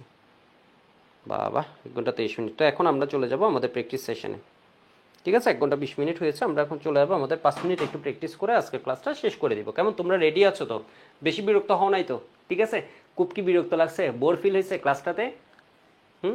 ঠিক আছে? আমি কিন্তু একটু বিরক্তিকর টপিক, কারণ সহজ তো, কিন্তু সহজের মধ্যে ওই যে কঠিন, লেন্থেনাম, একটিনিয়াম, ব্যতিক্রমগুলো, এগুলো তোমার পড়া লাগবে। কেমন? আর এখানে জাস্ট নীতিগুলো জানা লাগবে। তো এখানের মধ্যে বইয়ে পাউলির বর্জন নীতিতে আর কি বলছে? হিলিয়ামের দুটি ইলেকট্রন 4টি কোয়ান্টাম বোঝা যায় একই পরমাণু দুটি ইলেকট্রন কক্ষপথের আকার, আকৃতি, কৌণিক অবস্থান একই হতে পারে, কিন্তু নিচকের উপর ইলেকট্রনের ঘূর্ণনের দিক বিপরীতমুখী, অর্থাৎ চতুর্থ কোয়ান্টাম সংখ্যার ইলেকট্রন স্পিনের মান ভিন্ন হয়েছে, ঠিক আছে? ভিন্ন হয়েছে। তো পাউলির বর্জন নীতি থেকে আমরা কি পাই? বর্জন নীতি অনুসারে কোনো পরমাণুর অভ্যন্তরে একটি নির্দিষ্ট প্রধান শক্তি স্তরে সর্বোচ্চ nsk এর সংখ্যক অরবিটাল সম্ভব। Okay fine. অরবিটাল nsk এর প্রতিটি অরবিটালের বিপরীত স্পিনে দুটি করে ইলেকট্রন থাকতে পারবে, এর বেশি থাকতে পারবে না। তাহলে সর্বোচ্চ কি আছে বলতো, 2nsk এর ইলেকট্রন প্রতিটার মধ্যে আছে। তো বলছে পাউলির ইলেকট্রন বিন্যাসের এই নীতিকে বর্জন নীতি কেন বলা হচ্ছে? বর্জন নীতি বা এক্সক্লুশন প্রিন্সিপাল বলার কারণ হলো এই নীতি অনুসারে প্রতিটি প্রধান শক্তি স্তর n বা অরবিটে, n যে কথা অরবিটে কি কথা, সর্বোচ্চ ইলেকট্রন ধারণ ক্ষমতা 2nsk এর, এটা কখনো 3nsk এর হতে পারবে না। অর্থাৎ nsk এর হচ্ছে অরবিটাল বা ঘর, ঘরের মধ্যে দুইজন বাস করতে পারবে, তিনজন হতে পারবে না। sk এর বেশি সংখ্যক ইলেকট্রনকে এক্সক্লুড করছে, বলছে না 2 এর বেশি থাকতে পারবে না, এটাকে বর্জন করছে। 3 থাকতে পারবে না, 3কে বর্জন করছে। সেজন্য এই সত্যকে ভিত্তি করে উপস্থাপিত হয়েছে। তো এবার দেখি আমাদের প্র্যাকটিসের জন্য কি আছে, কি অপেক্ষা করছে। তো একটু দেখি হুন্ডের নীতি। হুন্ডের নীতির ক্ষেত্রে কোনটি প্রযোজ্য নয়? হুন্ডের নীতির ক্ষেত্রে কোনটি প্রযোজ্য নয়? সমশক্তির অরবিটালের ক্ষেত্রে প্রযোজ্য। পিডিএফ এগুলোকে আমরা কি বলছি? সমশক্তির অরবিটাল।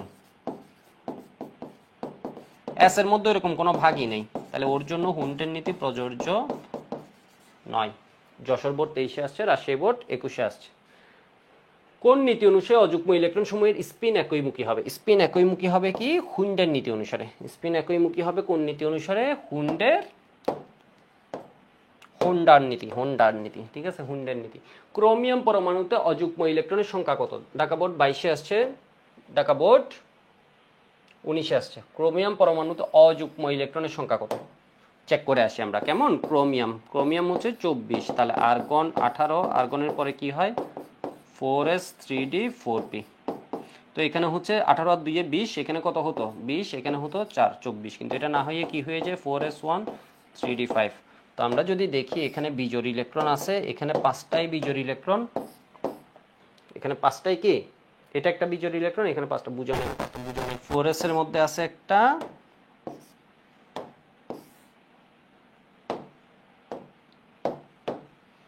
1 2 3, এখানে আছে কি? তাহলে এখানে 5টা, 5 কত বলো তো? 6টা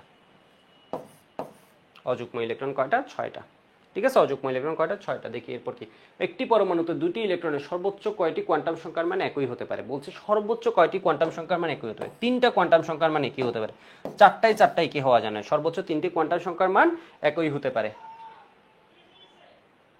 নিচের কোন বিন্যাসটি পাউলির বর্জন নীতি ও হুন্ডের নীতি সমর্থন করে? পাউলির বর্জন নীতি বলছে হচ্ছে দুইটা চেয়ে বেশি কি হতে পারবে না? ইলেকট্রন থাকতে পারবে না, এবং দুইটার স্পিন কি হবে?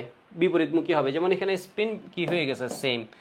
এরপর হুন্ডের নীতি বলছে এখানে কি? এটা ভুল। ঠিক আছে, এখানে দেখো তো স্পিন যখন সিঙ্গেল থাকবে তখন কি হবে? প্যারালাল স্পিন হবে। তাহলে সঠিক হচ্ছে কি?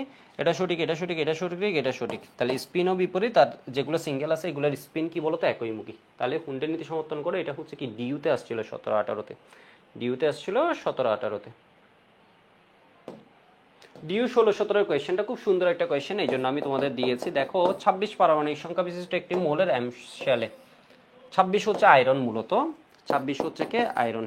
এর ইলেকট্রন বিন্যাস হচ্ছে 1s2 2s2 2p6 3s2 3p6, এর মানে কি 18। আর্গন গেল। এরপর হচ্ছে 4s2 3d6। বুঝো নাই? দেখো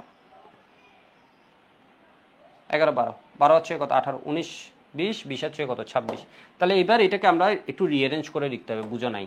ধরো এটা 1s2, এটা 2s2 2p6, এখানে কত আছে দেখো তো? 3s2 3p6। আমার কথা বুঝতে পারছো? 3d6টা এখানে চলে গেছে। এই শেলের একটা জিনিস নিয়ম অনুসারে এখানে চলে গেছে, কিন্তু ওকে যখন শেল অনুসারে সাজাবো তখন কিন্তু এটাকে আগে লিখতে হবে। তাহলে এটাকে আমি যদি রিঅ্যারেঞ্জ করি 1s2 2s2 2p6, দেখছো অ্যাডমিশনে কি কোয়েশ্চেন দিয়েছে? ছোটখাটো কোয়েশ্চেন। 3d6, এটা হচ্ছে ফার্স্ট শেল, এটা হচ্ছে সেকেন্ড শেল, থার্ড শেল, এটা হচ্ছে কি? Fourth shell. তোমাকে বলেছে কি? কে এল, এটা হচ্ছে K shell, L shell, M shell, N shell. তোমাকে বলছে কি বলতে? এম শেল ইলেকট্রন সংখ্যা কতটি? 2 6 6 12 12 2 14। হ্যাঁ হ্যাঁ, ঠিক আছে, তাই না? 6 6 12 12 2 কত? 14। এম শেলে ইলেকট্রন সংখ্যা কতটি? বুঝছো? কোয়েশ্চেন একটু নর্মালের মধ্যে, কোয়েশ্চেন এডমিশনে কি করেছে? একটু তোমার বাজিয়ে দেখছে, কাহিনী একটু বাজিয়ে দেখছে।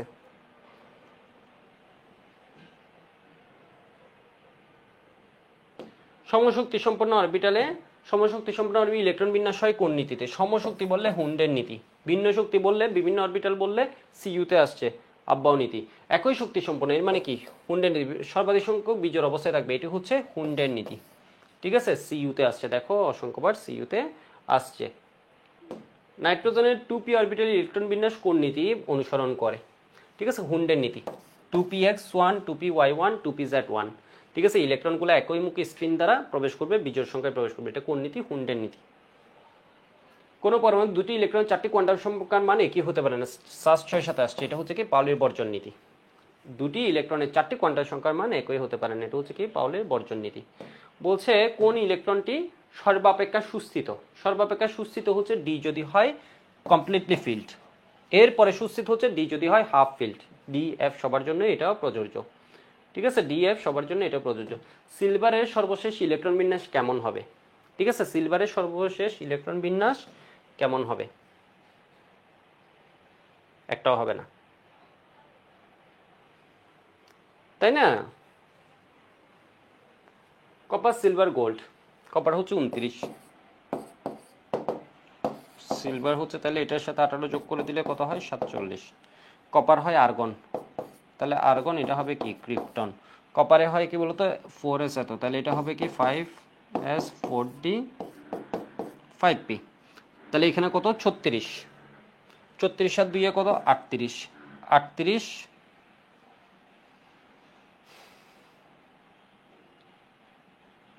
9, তো এটা কত হয়ে যাবে? 5s1 4d10, এরকম হবে না? 5s1 4d10, এখানে তো একটাও দেখা যাচ্ছে না। বহিস্তরের আচ্ছা, এখানে বলেছে সম্ভাব্য ইলেকট্রন বিন্যাস, তাহলে 5s2 4d9, 5s2 এটা বলেছে সম্ভাব্য ইলেকট্রন বিন্যাস, কিন্তু এটা হচ্ছে কি ভুল। না বুঝলে আমি এটা দেখে কি কল দিল, না বুঝলে আমি এটা একটু দেখেন।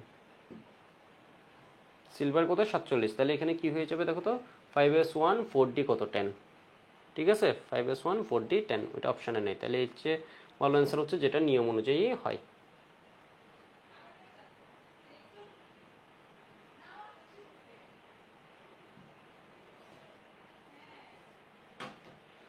ঠিক আছে, তাহলে সঠিক হচ্ছে কোনটা বলো তো? 5s1 4d10, এটা বলেছে সম্ভাব্য, সেজন্য এটা দিয়েছি, আর না হয় সঠিক হচ্ছে কোনটা?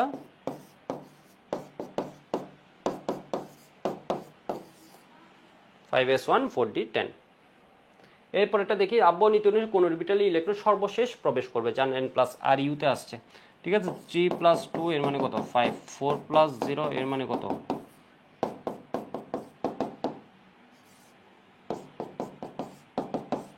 আলোর বেগে ছুটছি আজকে না, আলোর বেগে ছুটছি একদম। তাহলে যার n প্লাস এল এর মান বেশি, এটাতে কি হবে? সর্বশেষ প্রবেশ করবে। 4+2 এর মানে কত হয়? 6। বুঝতে মনে হয়। এবার আমরা একটু দেখি সিকিউ কেমন আসে, সিকিউ কেমন কোয়েশ্চেন আসে আমরা একটু চেক করে নিই। তো আমরা একটা কোয়েশ্চেন দেখছি, এটা ময়মনসিংহ বোর্ড 23-এ আসছে। ঠিক আছে, আমাদের কমপ্লেক্স সিরিজ বইতে এটা কিন্তু দেয়া আছে। ঠিক আছে, আর যারা 26 ব্যাচের ক্লাস করছো, আমাদের কিন্তু 26 ব্যাচের জন্য দেখবা আমরা অফলাইনে ক্যামশিফু যে বইটা দেয়, এই বইটা কিন্তু এখন অনলাইনেও কিছু কপি তোমাদের উদ্দেশ্যে দেওয়া হচ্ছে। যাদের যাদের আগ্রহ আছে এই বইটা নিয়ে নিতে পারো। এখানে আবার দেখবা হচ্ছে তোমার কি দেয়া আছে, একই সাথে বোর্ড পরীক্ষার এমসিকিউ সিকিউ। ঠিক আছে, বোর্ড স্ট্যান্ডার্ড ম্যাথ, বুয়েটের বিভিন্ন প্রবলেম, ঢাকা ভার্সিটির বিভিন্ন প্রবলেম, মেডিকেলের কোয়েশ্চেনগুলো কিন্তু একটাতেই দেয়া আছে। 4টা বই, ছোট ছোট বই, কিন্তু দেখবা খুব ইফেক্টিভ, মানে বাজারের অন্য বইগুলোর থেকে মোটামুটি দেখবে এটার কোয়ালিটি কিছুটা ভালোই মনে হতে পারে, এবং বিভিন্ন কিছু গুছিয়ে আনছে, তো এই জায়গায় নিয়ে আসছি। ক্যামশিফুর যে বইটা, এটা ক্যামশিফু পেজ থেকে তুমি নিতে পারবা, অথবা চট্টগ্রামে যারা আছে চট্টগ্রাম ব্রাঞ্চ থেকে নিতে পারবা, যারা আমাদের অফলাইনে সরাসরি যুক্ত না। যাই হোক, প্রমোশন কথা বাদ, পড়ালেখায় আসি। 29, ইলেকট্রন বিন্যাস আব্বাও নীতির ব্যতিক্রম ব্যাখ্যা করো। 29, পারমাণবিক সংখ্যার মৌলটি হচ্ছে কে? কপার।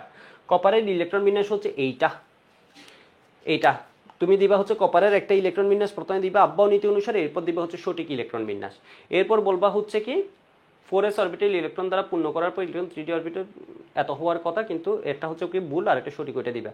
অরবিটাল সমূহ পূর্ণ ও অর্ধপূর্ণ অবস্থা তুলনামূলক অধিক স্থিতিশীল থাকে। কপারের ক্ষেত্রে 4s1 3d10 হয়ে থাকে, সেখানে s অরবিটাল ও d অরবিটালটি কি আছে?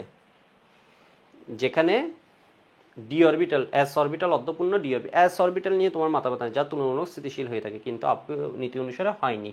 ঠিক আছে, একদম সহজ কোয়েশ্চেন, খ নাম্বারে আসার কোয়েশ্চেন যখন গতে দিয়ে দেয়। এবার আরেকটা কোয়েশ্চেন দেখি, এখানে দেখবে কোয়েশ্চেনগুলো একদম ইজি। ঠিক আছে, এটা আসছে পাউলির বর্জন নীতির উপর। দেখো কোয়েশ্চেনটা বলছে কি, ধরো x 2 plus n equal 4, n equal 4 হলে এটা কত হয় 3d, এর মানে কার, জিঙ্ক, এর মানে এটাকে জিঙ্ক, জিঙ্কের ইলেকট্রন বিন্যাস হচ্ছে এটা, জিঙ্ক 2 প্লাসের ইলেকট্রন বিন্যাস হচ্ছে এটা। উদ্দীপকের 2 এর মোলটি সর্বশেষ শক্তি স্তরের ইলেকট্রন বিন্যাস পলির বর্জন নীতি সমর্থন করে কিনা। মোলটির সর্বশেষ স্তরের ইলেকট্রন বিন্যাস মানে 4s2। ঠিক আছে, তাহলে তোমার বলতে হবে পাউলির বর্জন নীতি কি। দেখো এখানে বলছে কি, পাউলির বর্জন নীতি কি, একই পরমাণুতে দুটি ইলেকট্রনের 4টি কোয়ান্টাম সংখ্যার মান কখনো একই হতে হবে, কমপক্ষে যে কোনো একটির মান অসম হয়। তাহলে জিঙ্কের সর্বশেষ শক্তি স্তর 4s এর 2টি ইলেকট্রন রয়েছে, এই দুটি ইলেকট্রনের 4টি কোয়ান্টাম সংখ্যার মান দেখো তো, n এর মান কত 4, s এর মান কত, s এর জন্য l এর মান 0, l এর 0 হলো m0, s কত প্লাস হাফ প্রথম ইলেকট্রনের জন্য, দ্বিতীয় ইলেকট্রনের জন্য n4, l0, s কত মাইনাস হাফ। তাহলে প্রথম তিনটি কোয়ান্টাম সংখ্যার মান দুটি ইলেকট্রনের জন্য সমান হলো, চতুর্থ কোয়ান্টাম সংখ্যা বা স্পিন কোয়ান্টাম সংখ্যার মান ভিন্ন। সর্বশেষ শক্তিশালী ইলেকট্রন পলির বর্জন নীতি মেনে চলে, মেনে তো অবশ্যই চলবে। ঠিক আছে, মেনে চলে। এবার আসো আরেকটা সিকিউ দেখাই তোমাকে, এটা লাস্ট সিকিউ, দেখতে পাচ্ছ কিনা আমি জানি না, তো দেখতে না পেলে আমি কোয়েশ্চেনটা এটুক করে দিলাম তোমাদের HW এর জন্য, আমি এটা এটুক করে দিই, এটা HW দিয়ে দিই। তো বলছে কি, অ্যামোলের ইলেকট্রন বিন্যাস ক্ষেত্রে হুন্ডের নীতি, অর্থাৎ এ দেয়া আছে 16 মানে কি সালফার, হুন্ডের নীতি প্রয়োগ ব্যাখ্যা করো। উদ্দীপকের বিমল 24, আরেকটা হচ্ছে 26, 24 হচ্ছে ক্রোমিয়াম, 26 হচ্ছে আয়রন। বিমল এবং C2 প্লাস আয়নের ইলেকট্রন, C2 প্লাস অর্থাৎ Fe2 প্লাস ইলেকট্রন সংখ্যা একই হলে ইলেকট্রন বিন্যাস ভিন্ন বিশ্লেষণ করো। তাহলে বি আর সি এর ইলেকট্রন বিন্যাস করবে, এরপর C2 প্লাসেরও করবা, এরপর দেখবা হচ্ছে পারমাণবিক এদের ইলেকট্রন সংখ্যা কি একই কিন্তু ইলেকট্রন বিন্যাস ভিন্ন, এটা ব্যাখ্যা করবা। ঠিক আছে, তো এটার অ্যান্সারটা আমি পরের পেজে দিয়ে দিচ্ছি, কিন্তু এটা হচ্ছে তোমাদের জন্য HW, আগে নিজে ট্রাই করবা, এরপর হচ্ছে কি অ্যান্সারটা দেখে নিবা। একদম সহজ, এগুলো তো হচ্ছে একদম সহজ, কিন্তু লিখতে হবে, পরীক্ষা একটু গুছিয়ে লিখতে হবে, তাহলে ফুল মার্কস পাবা। এখানে আমি উত্তরটা দিয়ে দিলাম।